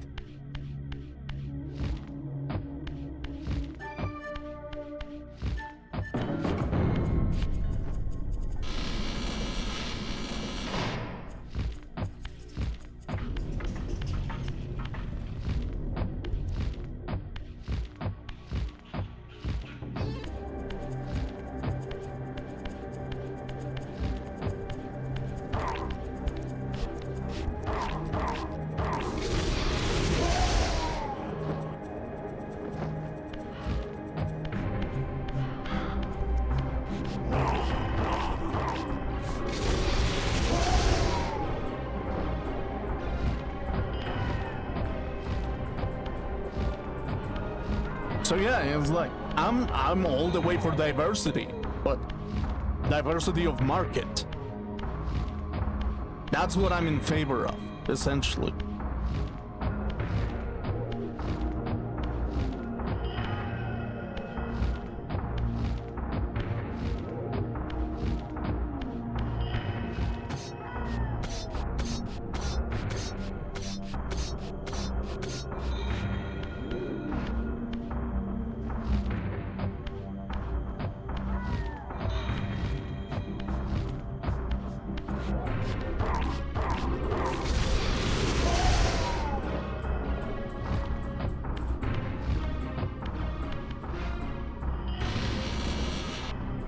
Okay, I'm gonna wait a little bit until I actually like get some clues, because like holy shit, I have no idea.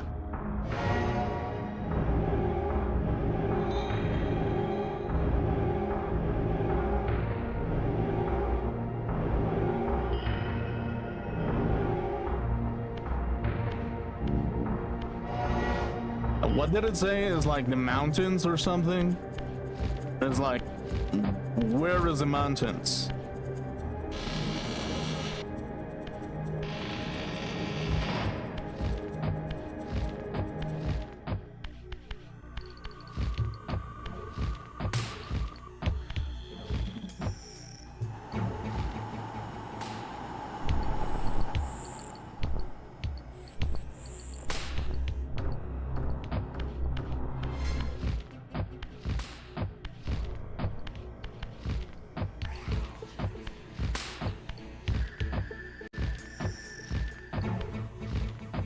I was like, you know what it is? Like, I feel like a lot of people take for granted what they have, and they think that society will do just fine by making changes that kind of like encourage this kind of utopian vision. But it's like, in reality, I feel like not only is it optimistic, but it's naive. Once you understand, again, it's like, see everyone as a motherfucking vampire within their own clan. That's the best solution. And sometimes you're the ghoul within that vampire clan. Sometimes.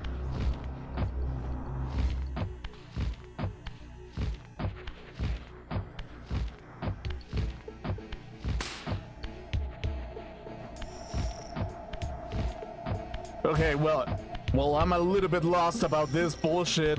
Literally.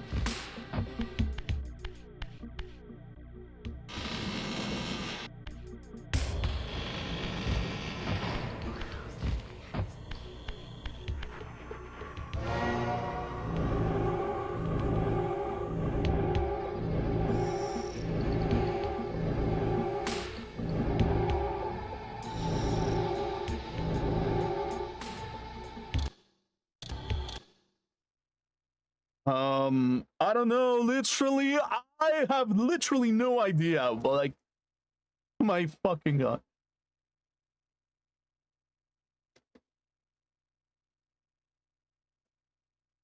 Okay, wait, I'm gonna pull out the guide, because I literally have no idea where I'm going. I've been on going on a fucking rant this entire time, and I can't even, literally.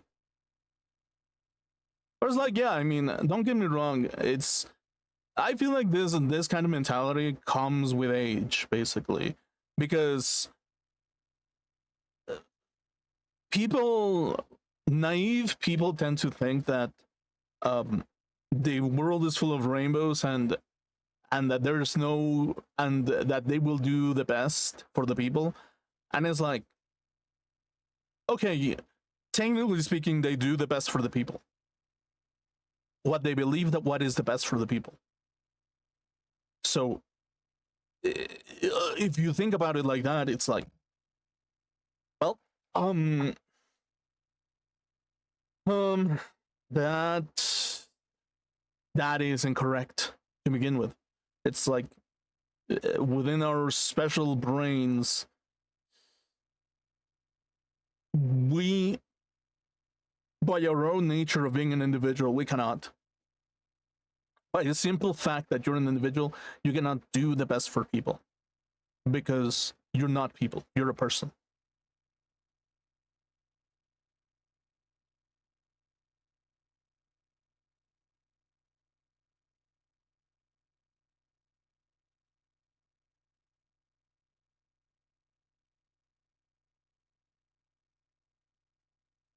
Mm. Okay, cool.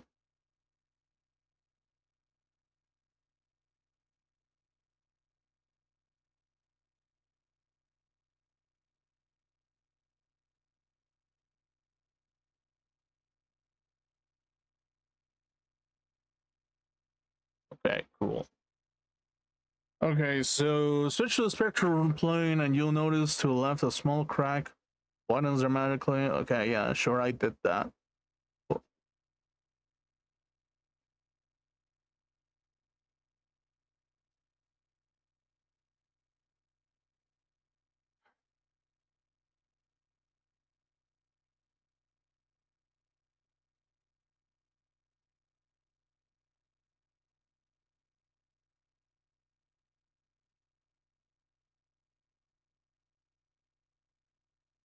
Okay, backtrack to this area and enter the Oracle's cave. After the cutscene, construct cauldron reveal.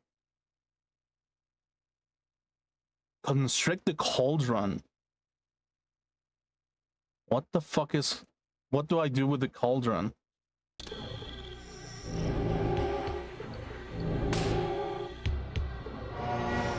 Wait.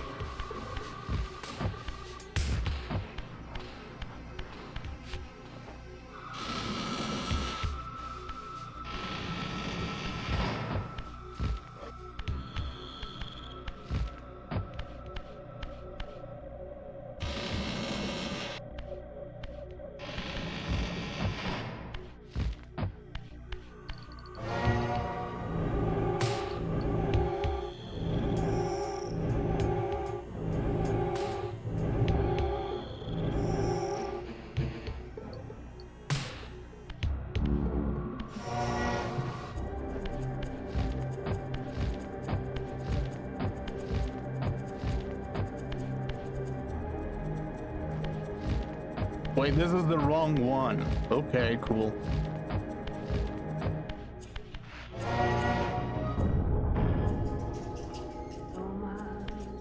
What?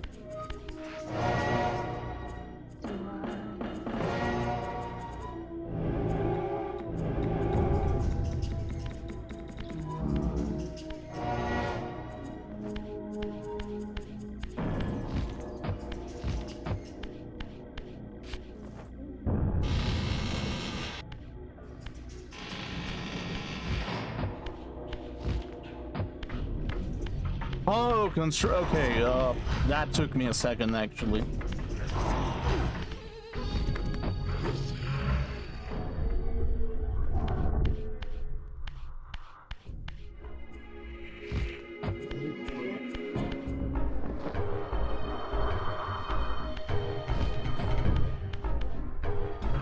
And like, I feel like you cannot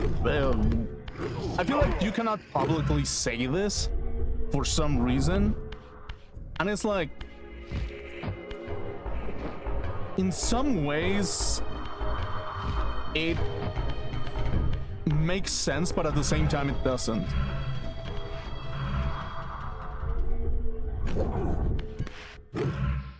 It's like, I feel like it's a human condition where it's like, whenever an individual misunderstands his hunger, it kind of like it kind of demonizes it to some degree. And it's like, whenever that happens, it's like,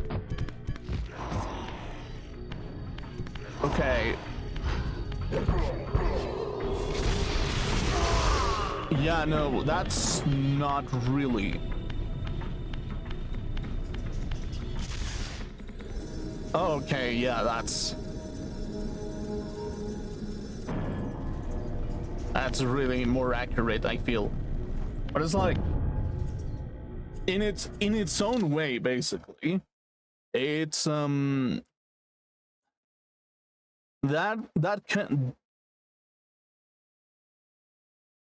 when humans say that they want to be more human, they want to say that because humans are humans, we misunderstand what our hunger is to begin with. We say that humans are wrong to begin with. And it's like, it's wrong to be hungry. It's wrong to even have that feeling of hunger. And it's like, the moment that you give other people that feeling, like of saying that hunger is bad, that's the moment that where you die, because you stop eating. The moment that your hunger, you are not satisfied within your own hunger, whether it's like spiritual or like mental or food, water. The moment that you actually give your hunger away towards other people, the more likely you will fall. You will go into a downfall of despair and death. The more likely you will be a skeleton of just bones and ash, essentially.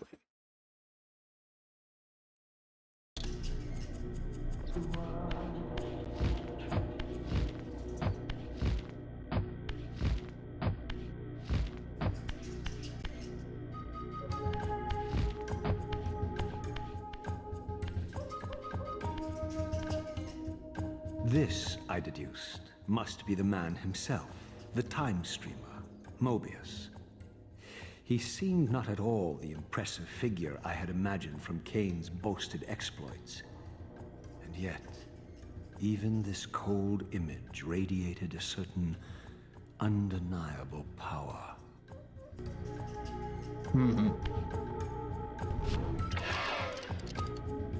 What is this?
Why isn't it not working to begin with?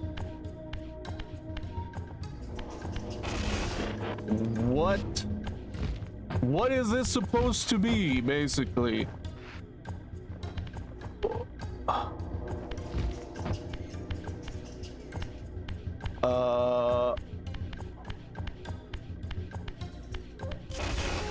Why can't it move?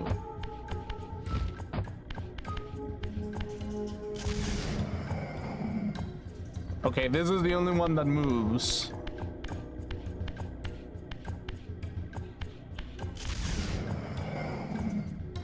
Okay.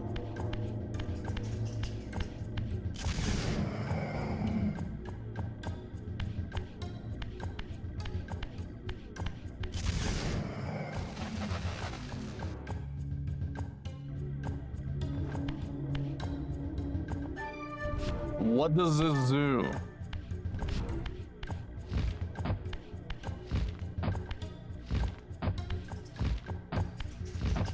What this do actually?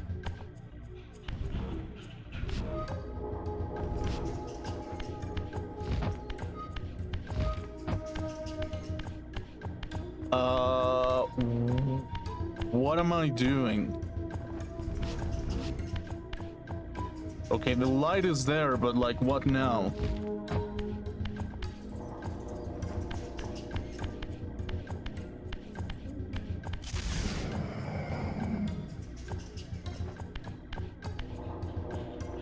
Oh, okay.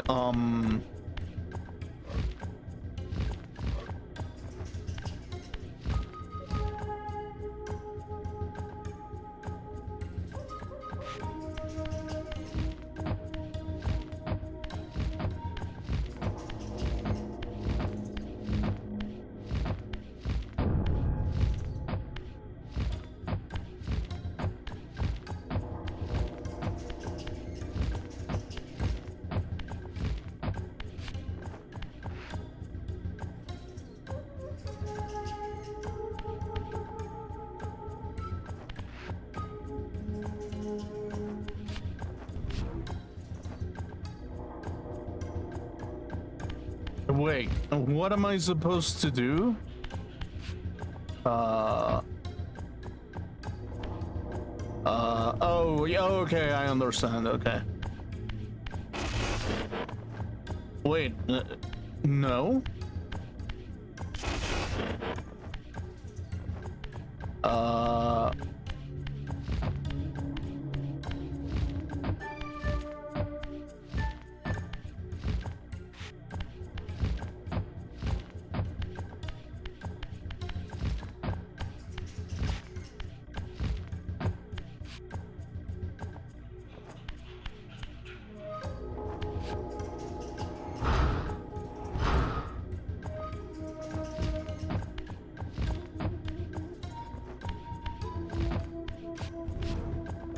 Where am I supposed to go specifically? Where? What am I supposed to do? Okay, now it works. What the fuck does that even mean? What? Am I doing the circle wrong? Oh, that's really it.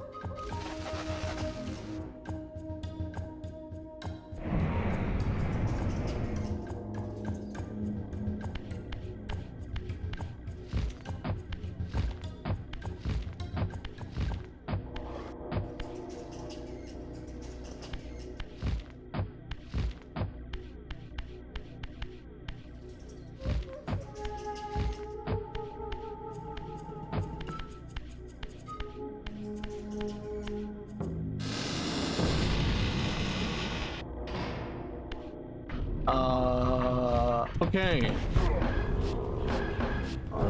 Okay, fucker, get over here.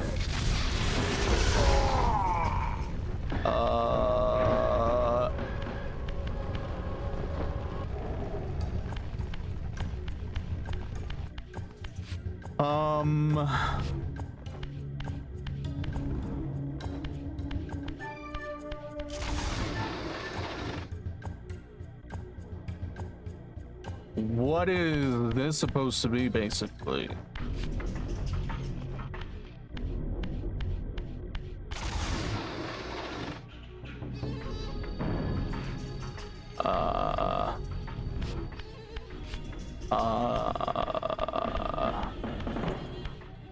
What? Okay, wait, do I push this? No.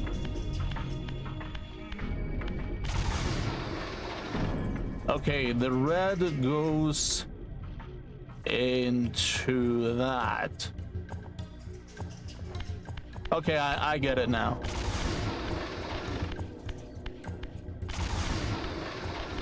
Okay.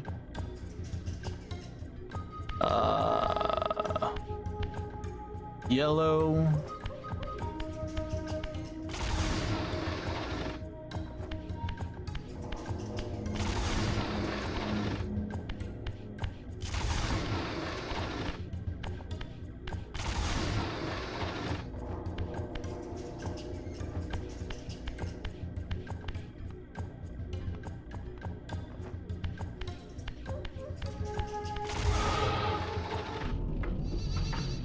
Okay, cool. We got it.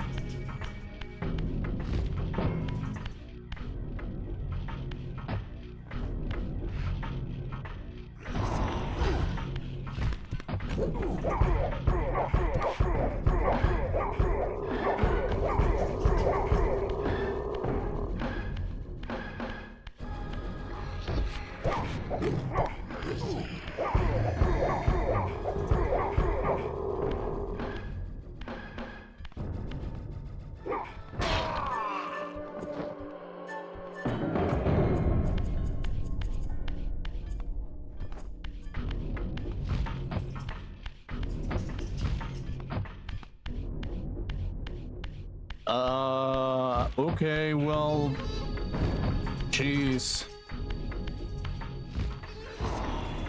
Brain!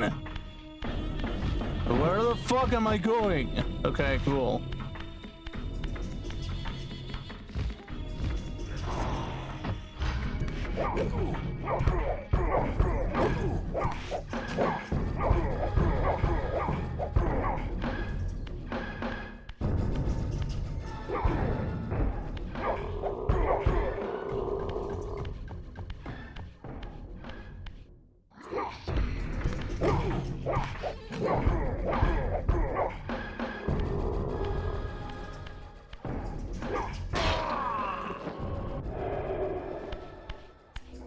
Okay,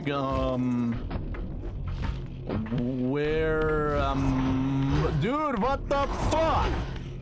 What the fuck is this bullshit?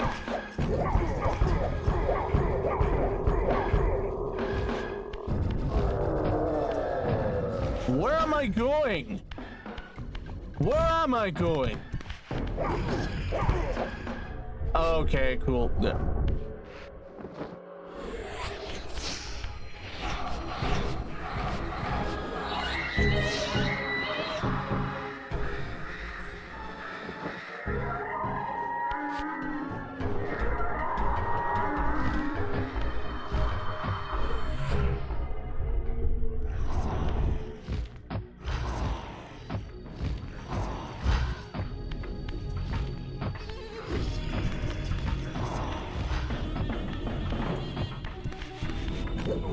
Motherfucker, okay, cool.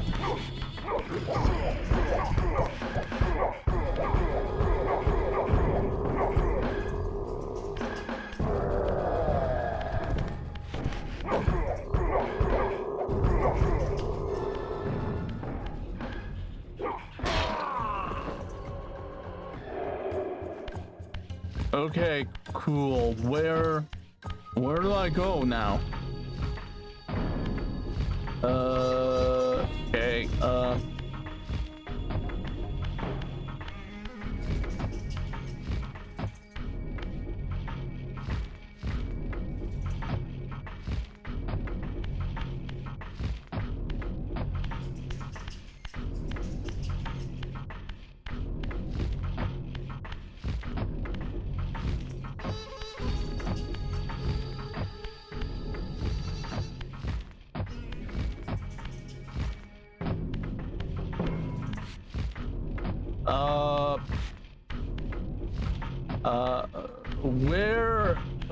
where do I go?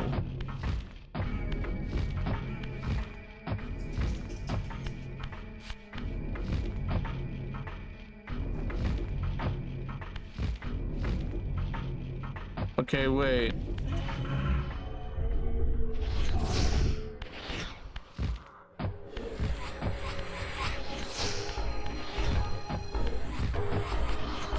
What the fuck? What the fuck is this bull? Okay, wait.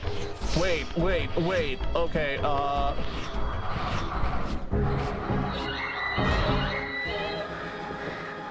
feed me.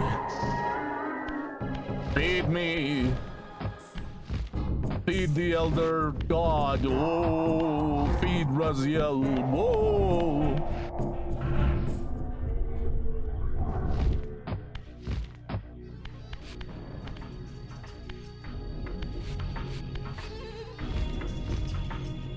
Okay, wait. Where am I supposed to go now?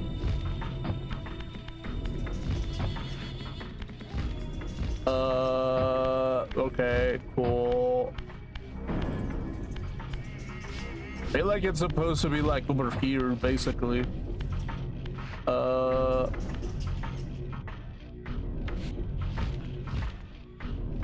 What am I doing wrong? Okay, oh wait, this is a cube. Okay,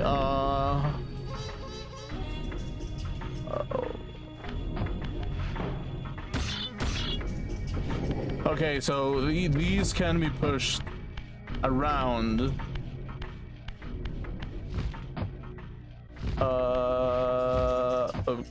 Okay,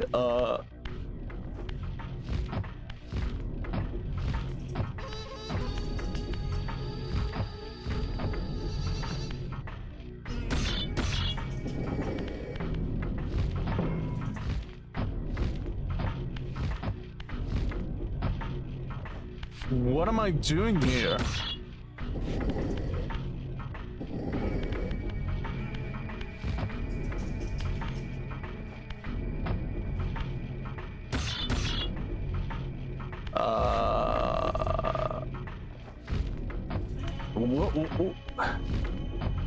What in the fuck? What the fuck is going on?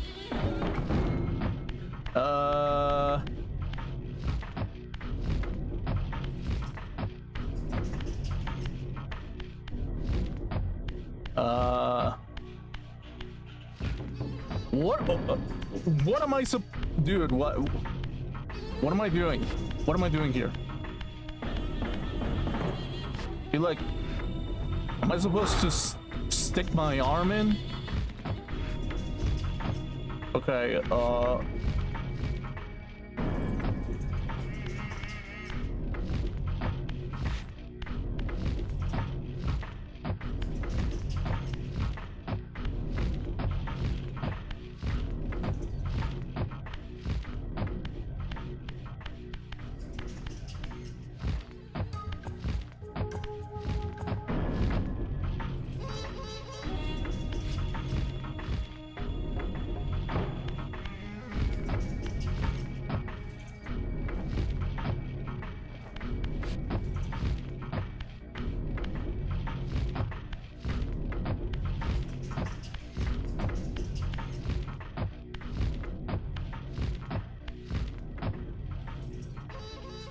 I'm so blind, literally.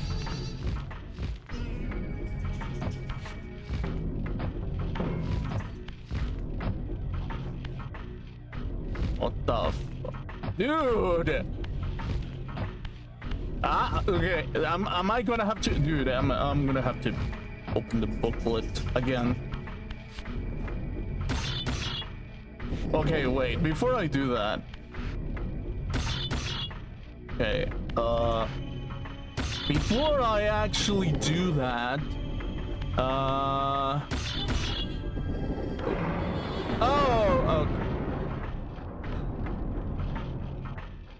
so, that actually did something. Okay, cool.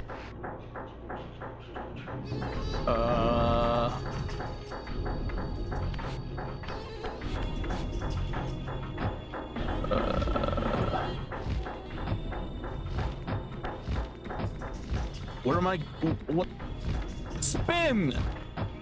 We spin! And we get ready to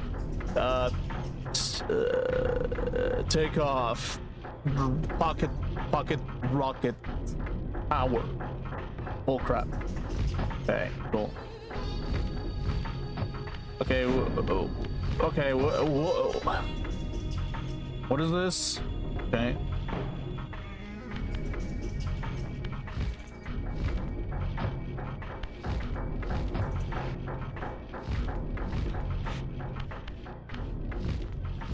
Oh my god.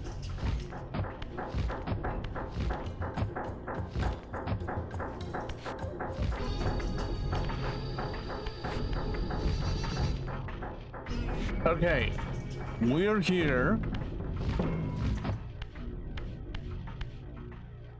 And now what?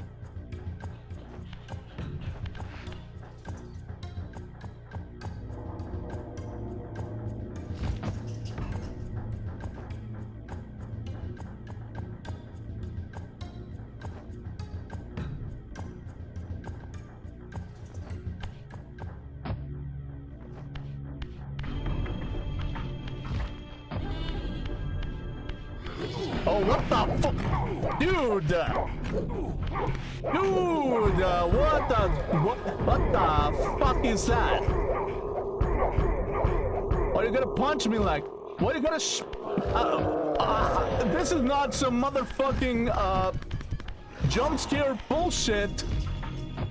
Dude,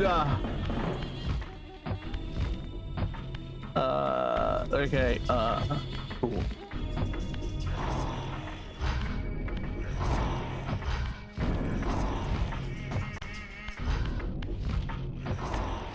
I'm blue, I'm literally blue. I'm blue, dabu dee dabu da, dabu dee dabu da, dabu dee dabu ba, da dabu dee dabu da, wa do dee babu ba, ba dabu dee babu ba, ba do bee dabu bow. I'm blue, babu bee babu bow. Oh fuck. I'm blue, dabu dee ba do bow. What am I doing in this bullshit? Wait. Where is it?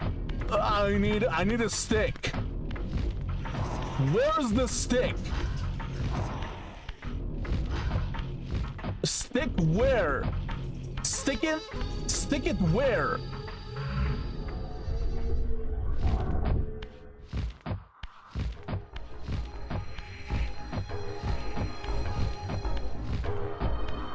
Oh.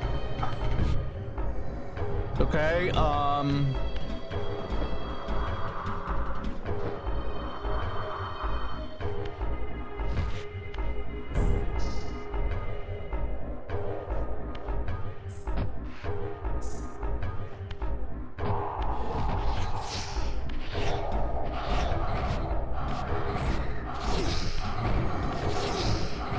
fuck you in particular. Okay, fucker, get over here. Bomb. Okay, okay.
Oh my, dude, where's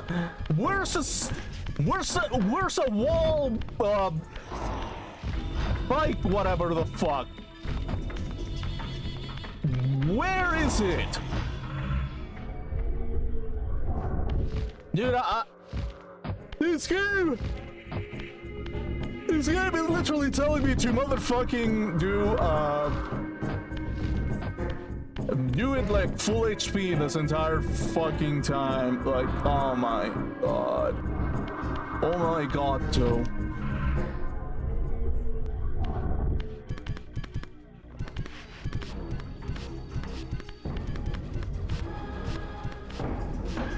Oh my.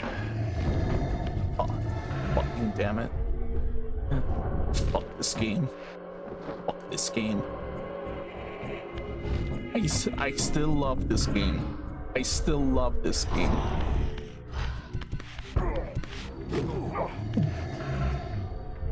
Turelian vampires! Shit!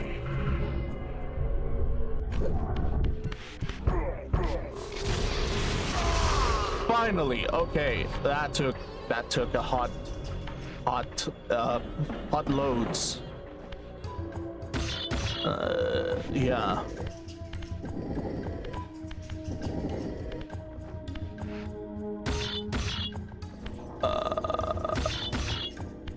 Okay, wait. This goes in here. And where does this go?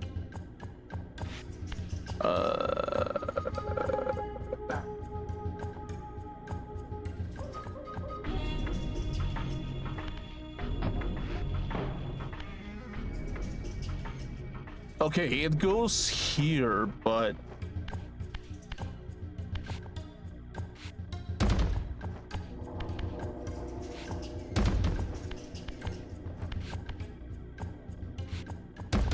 wait.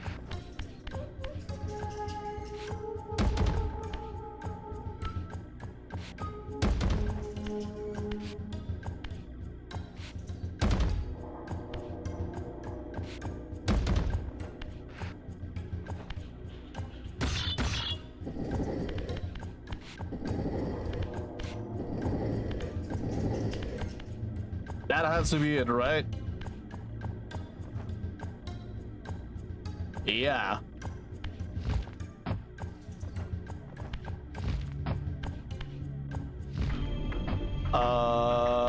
Wait. Okay, let's look around. Okay, I'm supposed to get that cube.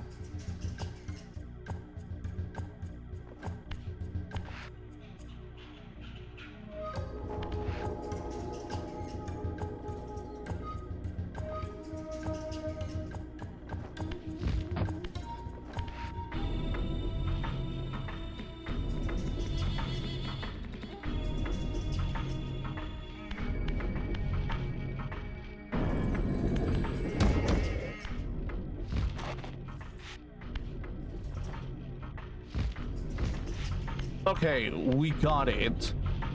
But before that... Oh, what?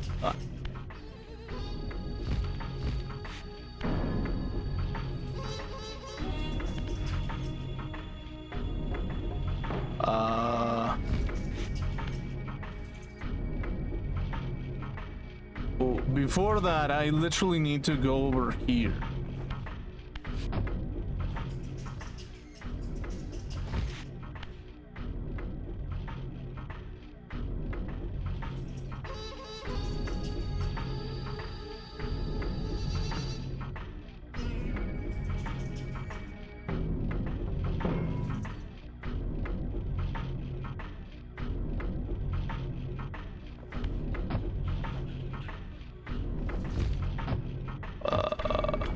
Wait. What? Okay, first off, I'm gonna push this off.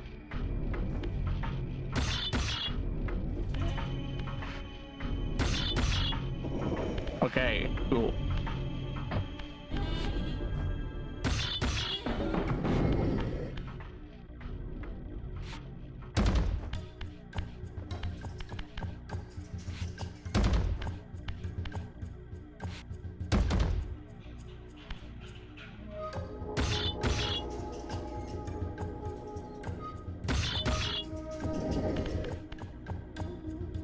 Dude, thankfully the Turellian vampire decided to not respawn, essentially. So I can do this bullshit. Okay, wait. So let's think about this for a second.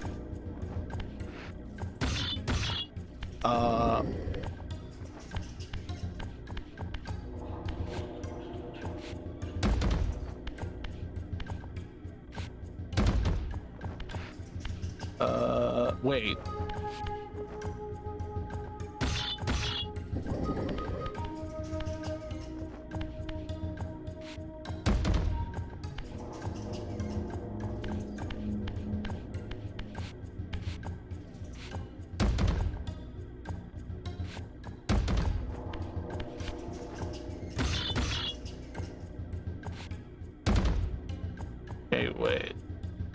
Oh, dude, I gotta pee again. Give me a second, actually. I gotta take a piss real quick. Be right back. Be right back. Okay.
Okay, cool. There we go. Awesome. But yeah, it's like in particular, it like a lot of stuff doesn't really make like a lot of sense. It really doesn't make a lot of sense. But in the grand scheme of things, yeah, it's that.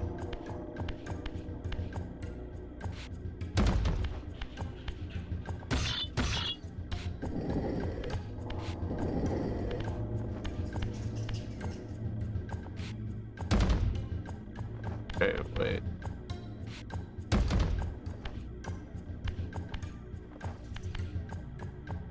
Okay, wait.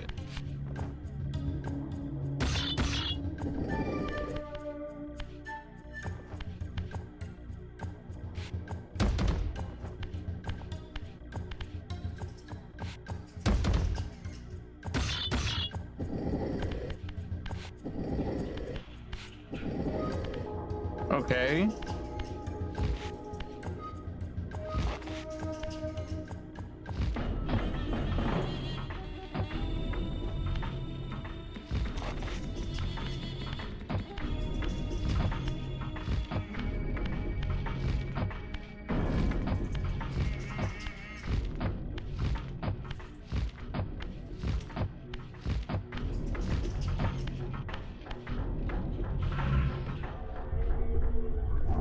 Oh fuck, I'm an idiot. Oh wait.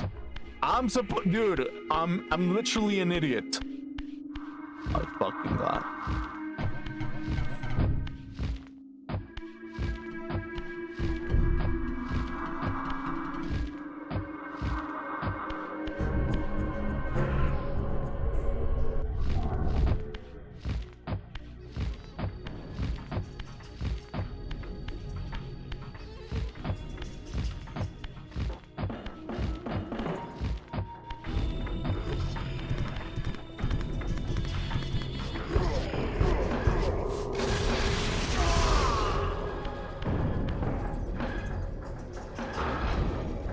Okay, cool.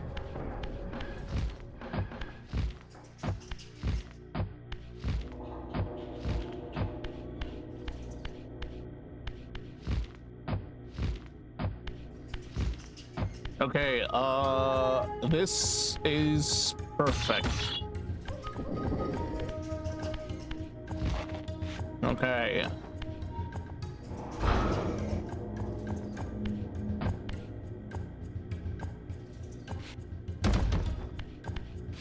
There we go. Okay, nice puzzle.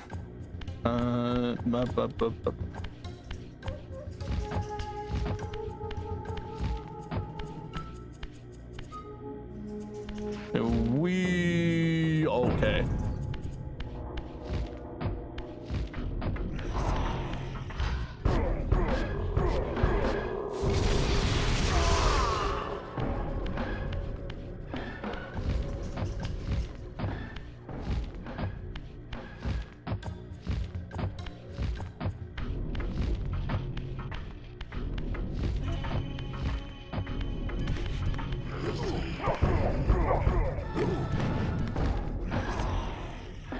Okay, give me this bullshit.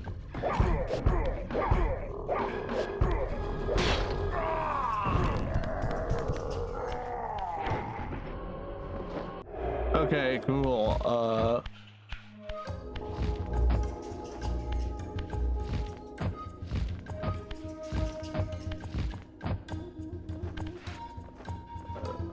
What am I supposed to do here?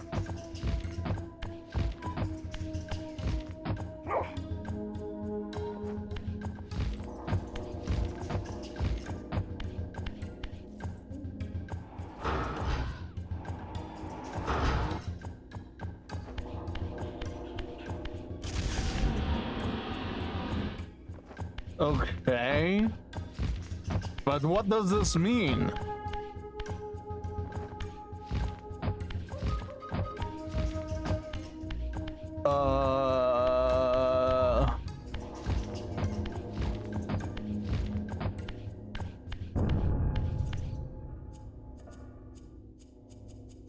Okay, Z. Y. Triangle with legs.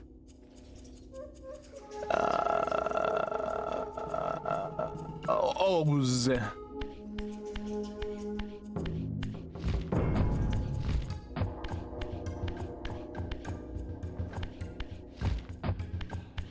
Okay.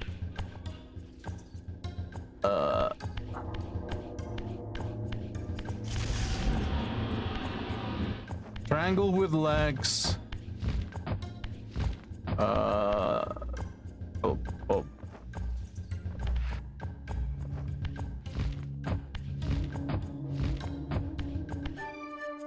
OZ.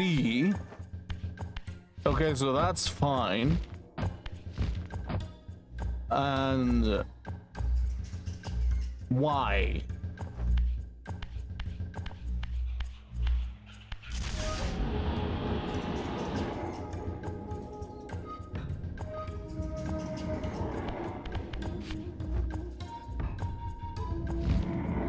Okay. Oh crap, okay, wait.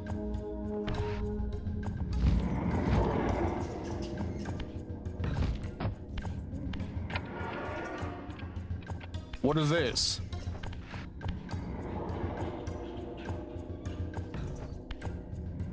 What does this mean?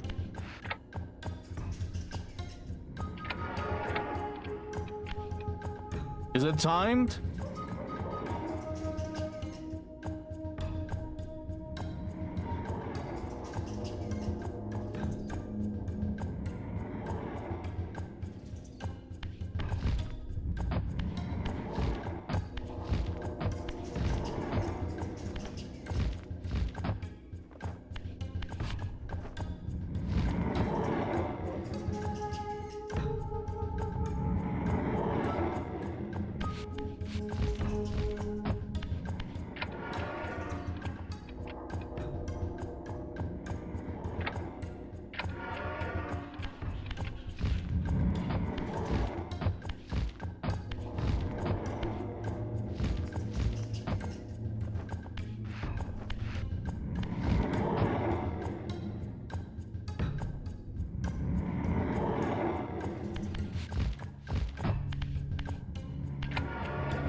What am I, wait, what am I supposed to be doing here?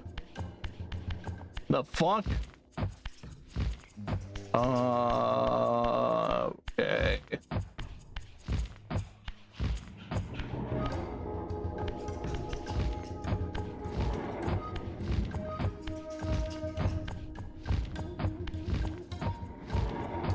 What on earth am I supposed to be doing? What's the right switch? Like up or down? I guess that. Okay, cool, I guess.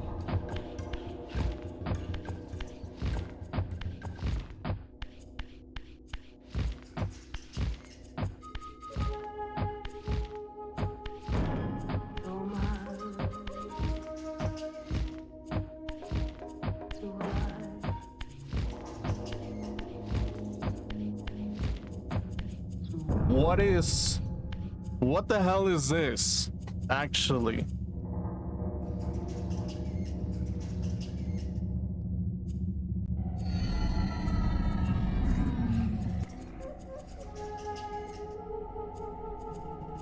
My arrival in this miserable age. What trickery is this?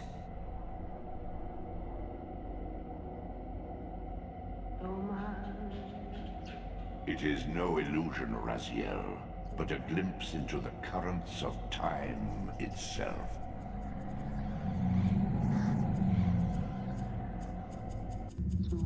Okay.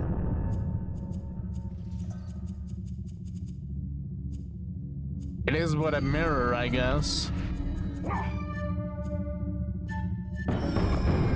Can I look again? Yeah. What does it say?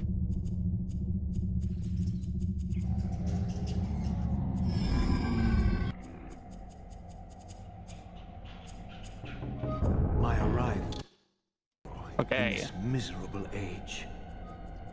What trickery is this?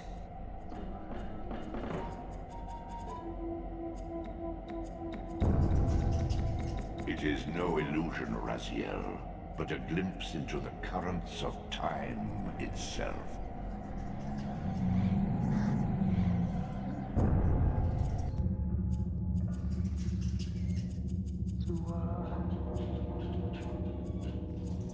Okay, cool.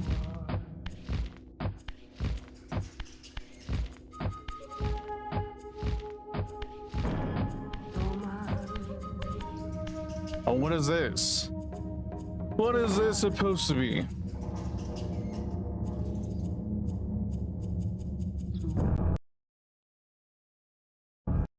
What?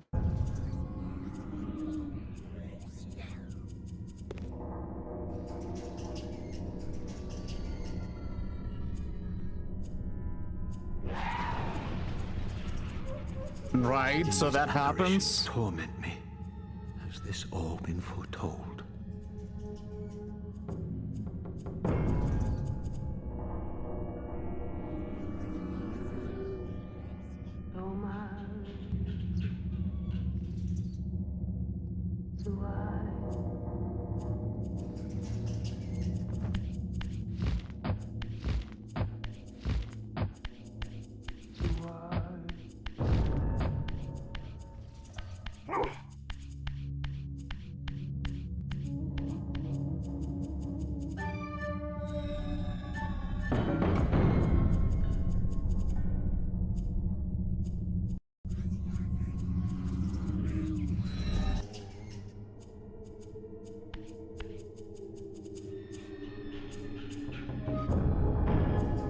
Impossible!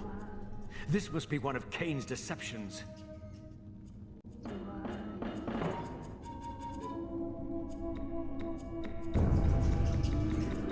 Okay, so we're recalling everything.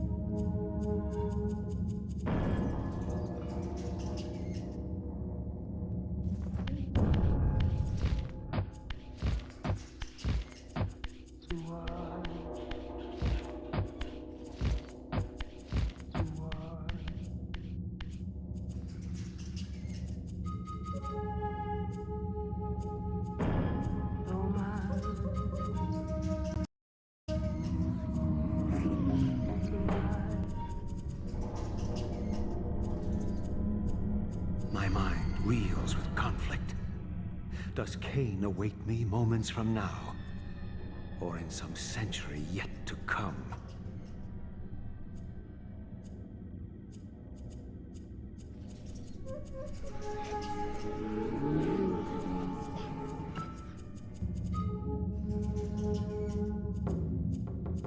Interesting.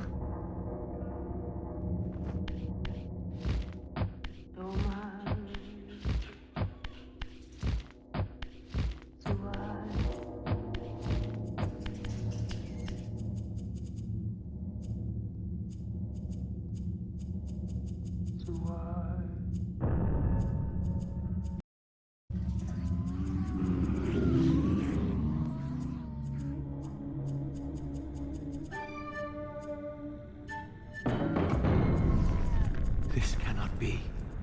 What madness does this scene portend? Kain must think me credulous to suffer these lies.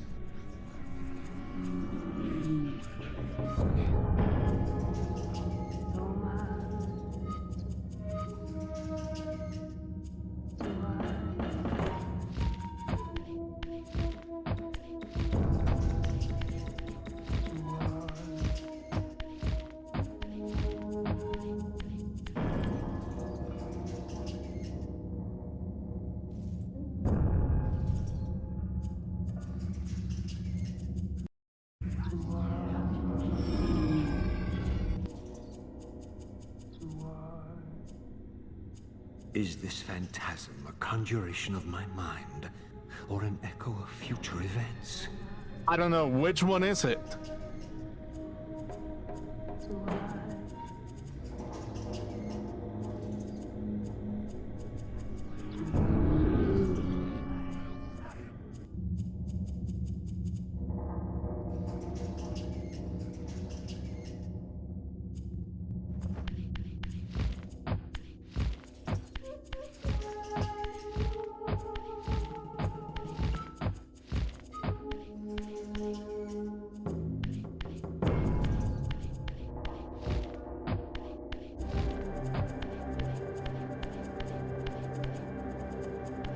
Okay, this is a portal.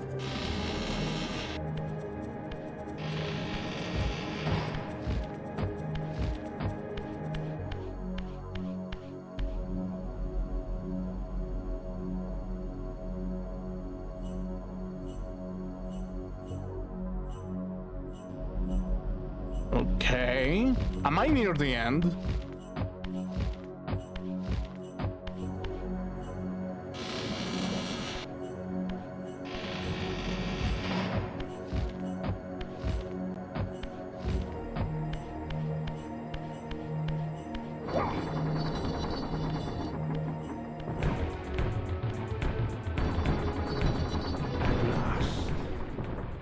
I must say I'm disappointed in your progress. I imagined you'd be here sooner. Tell me, did it trouble you to murder your brothers? Did it trouble you when you ordered me into the abyss? No. I had faith in you. Did he? In your ability to hate. In your self-righteous indignation. Lies. You cannot have foreseen all of this. Eternity is relentless, Raziel. When I first stole into this chamber centuries ago, I did not fathom the true power of knowledge. To know the future, Raziel. To see its paths and streams tracing out into the infinite. As a man, I could never have contained such forbidden truths. But each of us is so much more than we once were. Gazing out across the plains of possibility, do you not feel with all your soul how we have become like gods? And as such, are we not indivisible? As long as a single one of us stands, we are legion. That is why, when I must sacrifice my children to the void, I can do so with a clear heart. Very poetic, Kain. But in the end, you offer no more than a convenient rationalization for your crimes. These chambers offer insight for those patient enough to look. In your haste to find me, perhaps you have not gazed deeply enough. Our futures are predestined. Mobius foretold mine a millennium ago. We each play out the parts fate has written for us. We are compelled ineluctably down preordained paths. Free will is an illusion. I have been to the tomb of Seraphan, Kain. Your dirty secret is exposed. How could you transform a Seraphan priest into a vampire?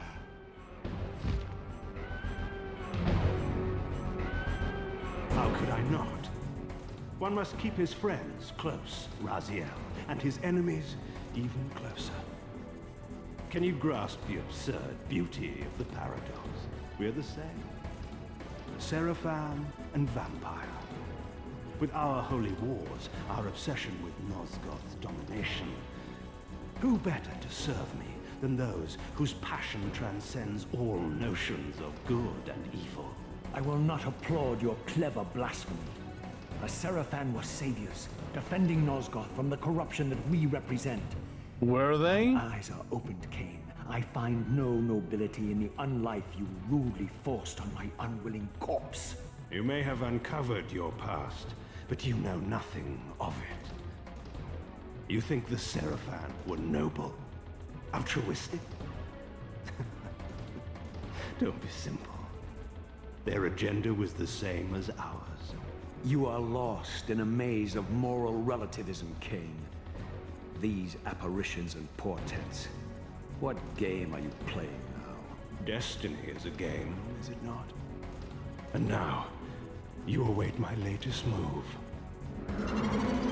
Okay.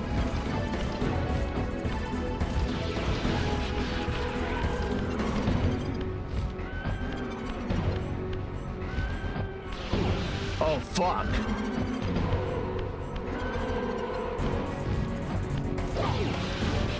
God fucking damn it, Kain.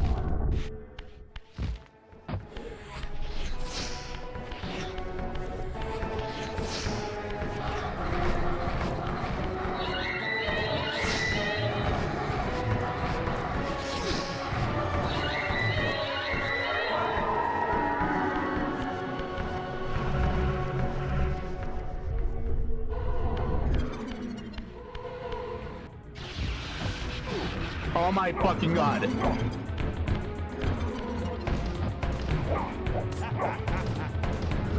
Wait, what?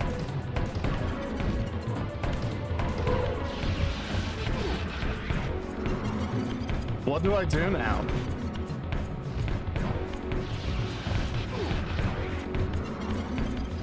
Okay, but there has to be a solution to this puzzle.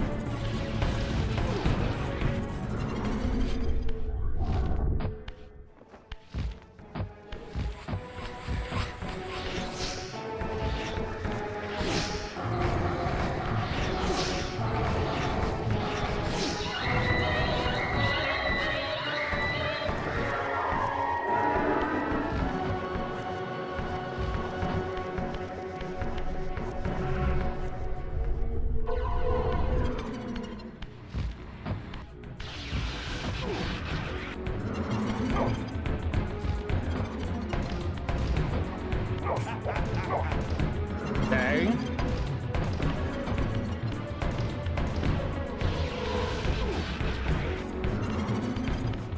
Wait.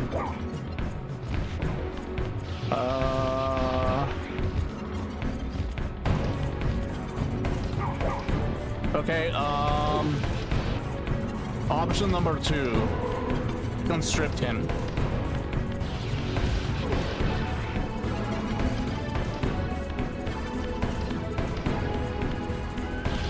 Okay, I don't think that's what I do.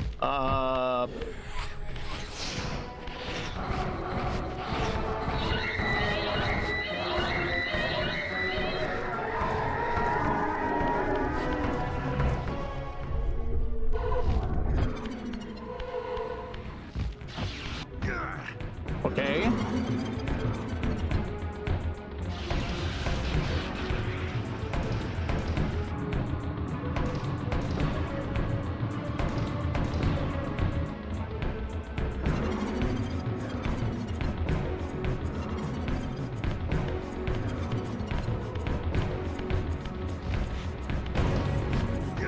Okay, cool.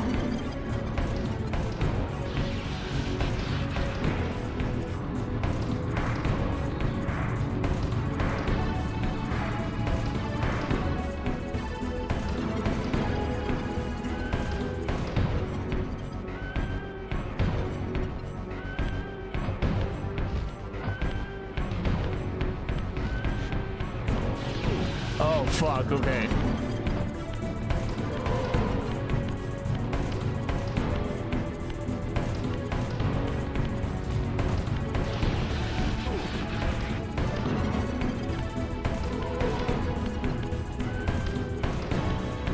Hey, where?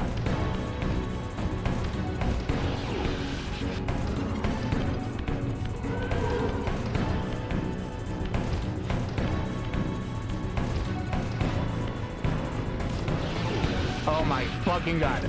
Okay, that was bad.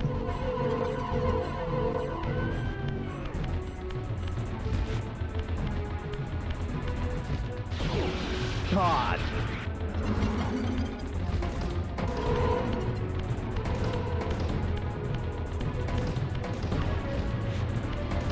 Kain, do not run from me. Fucking Kain.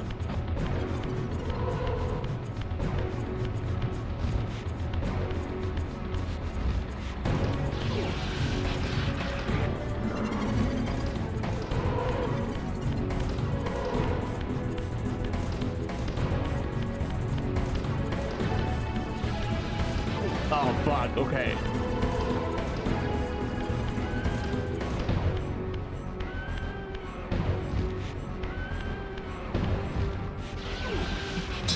This is so difficult.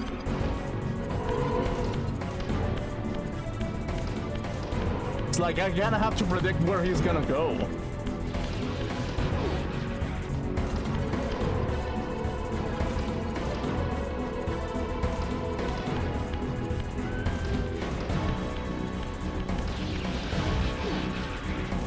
Okay.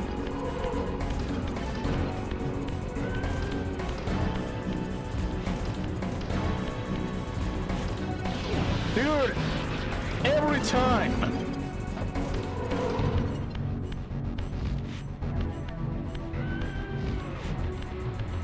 Okay, cool.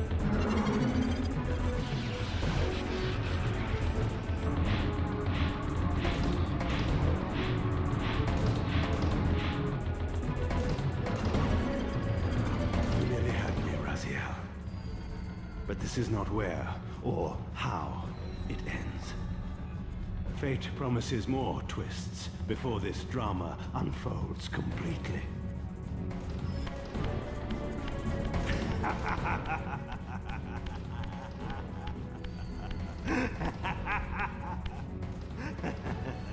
Be warned, Raziel.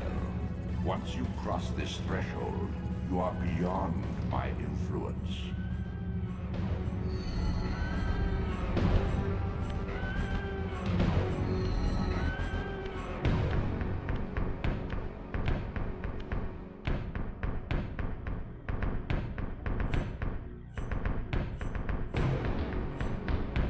Raziel, Redeemer and Destroyer, Pawn and Messiah. Welcome, time-span soul. Welcome to your destiny.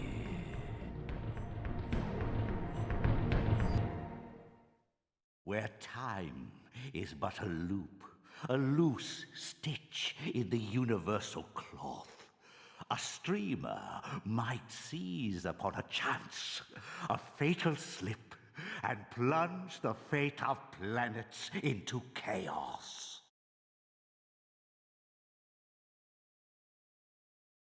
To be continued. Okay.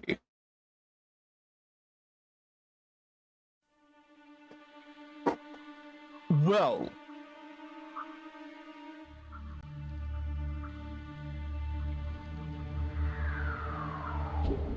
From an outside perspective, right? This game in particular is simple, actually. It's rather very simple. To today's standards, it's probably one of the most simple games out there. But I guess that's what makes it great to begin with. It's like, in its own way, sometimes what it really means to build a story, really, is to make simple blocks of knowledge and spread them so the player can figure it out to begin with. And it's like, in its own way, it's not only knowledge for you to do a flip of like cubes, but in itself it's a flip of what you're supposed of. It's like a setup for it to become something different, basically. And it's like, in its own way, from the outside, it may look very like a very simplistic story, but I feel like nowadays stories try to be as cinematic as possible, and it doesn't let the player kind of like digest the storyline in itself. And it's mainly because like I feel like there's like way more stories out there, basically, and it doesn't give chance for it to actually build into something in particular. So in its own way, sometimes I feel like this game is simplistic in its story and in its development, in the game itself. It's the most simple game ever, in my honest opinion. But it eventually builds into this huge climax that it collects itself into this precious little gemstone that I just want to take a look at it and savor it with my own two hands, basically. And I was like, yeah, it's... The more I taste it, the more I feel fulfilled. I feel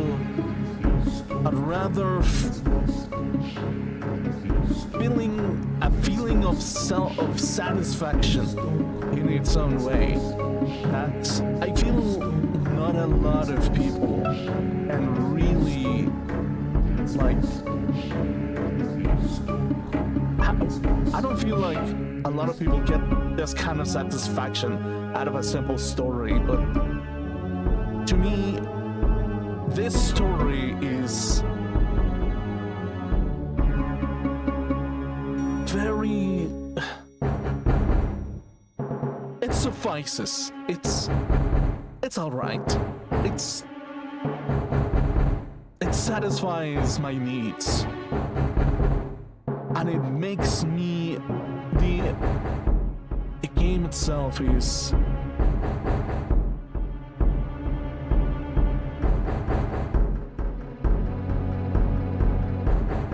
It's something else.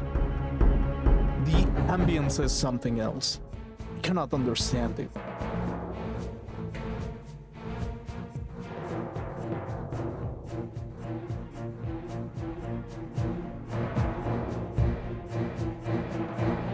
And in a way, I was afraid of this game because I felt like I was going to be disappointed. But no, it's its own thing. It's good, I feel. Yeah, actually.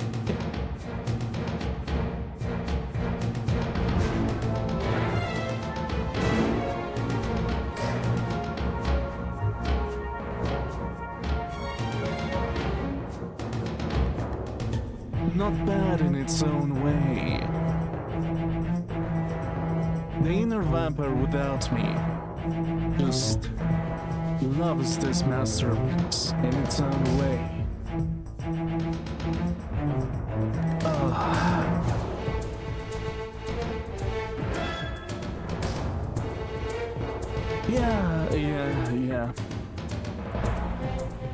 Yeah.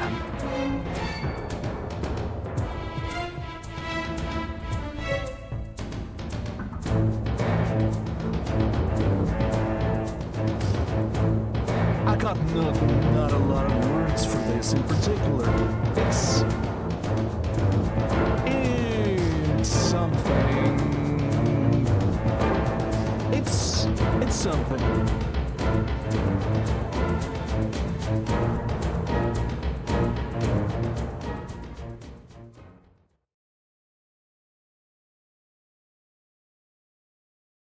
So that was Legacy of Kain's Soul Reaver.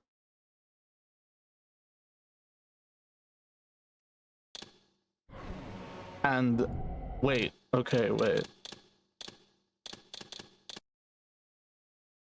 And then there's Soul Reaver 2.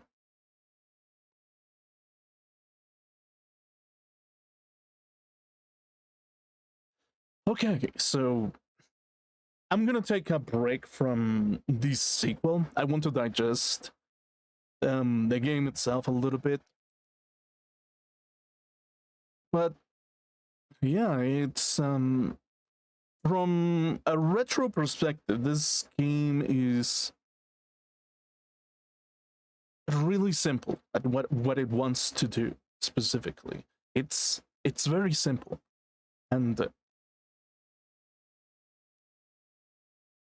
mechanically, if you compare it to newer installments, it's not really like that grandiose to begin with, but it is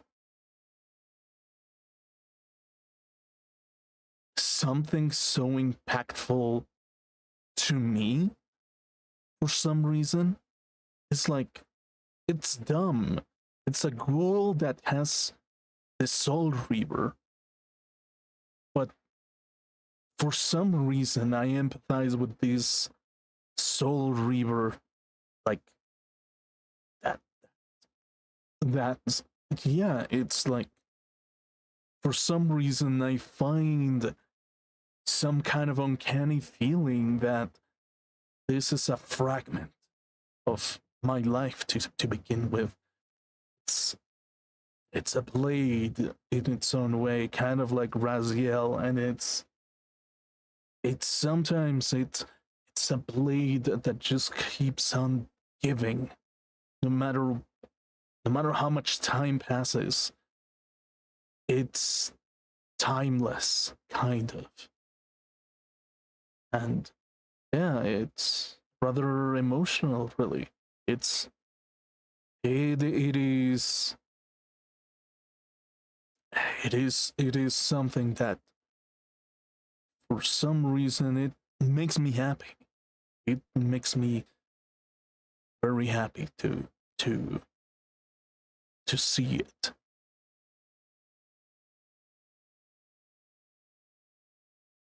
So yeah, anyway.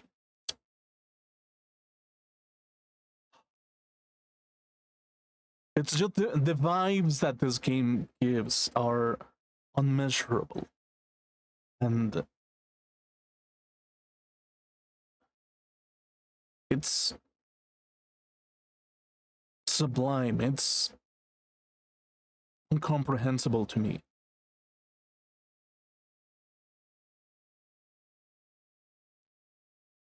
Yeah, I feel like that's a good note to leave it there.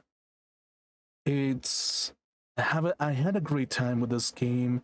It's a nice distractor from other bullcrap most of the time, and yeah, it really makes me believe that this game is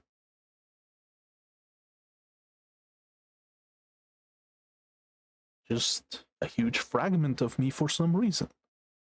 And that's it. Sometimes it's just as simple as that. I'm not gonna try to sell it to be like, go play it out, because, like, yeah, I mean, sure, I would advise you to go buy it, play it for yourself. But yeah. Anyway, I am gonna leave it here. And tomorrow I will play some more Terraria or Sonic. I want to probably play some Sonic just to get a little bit of a feeling out of it. So yes, I mean, yeah, I feel like it feels right to kind of like go through this journey of like reconstructing myself piece by piece until we actually come into like to this game. Yeah. So anyway, I'll see you tomorrow. Have a good one. Have a good one.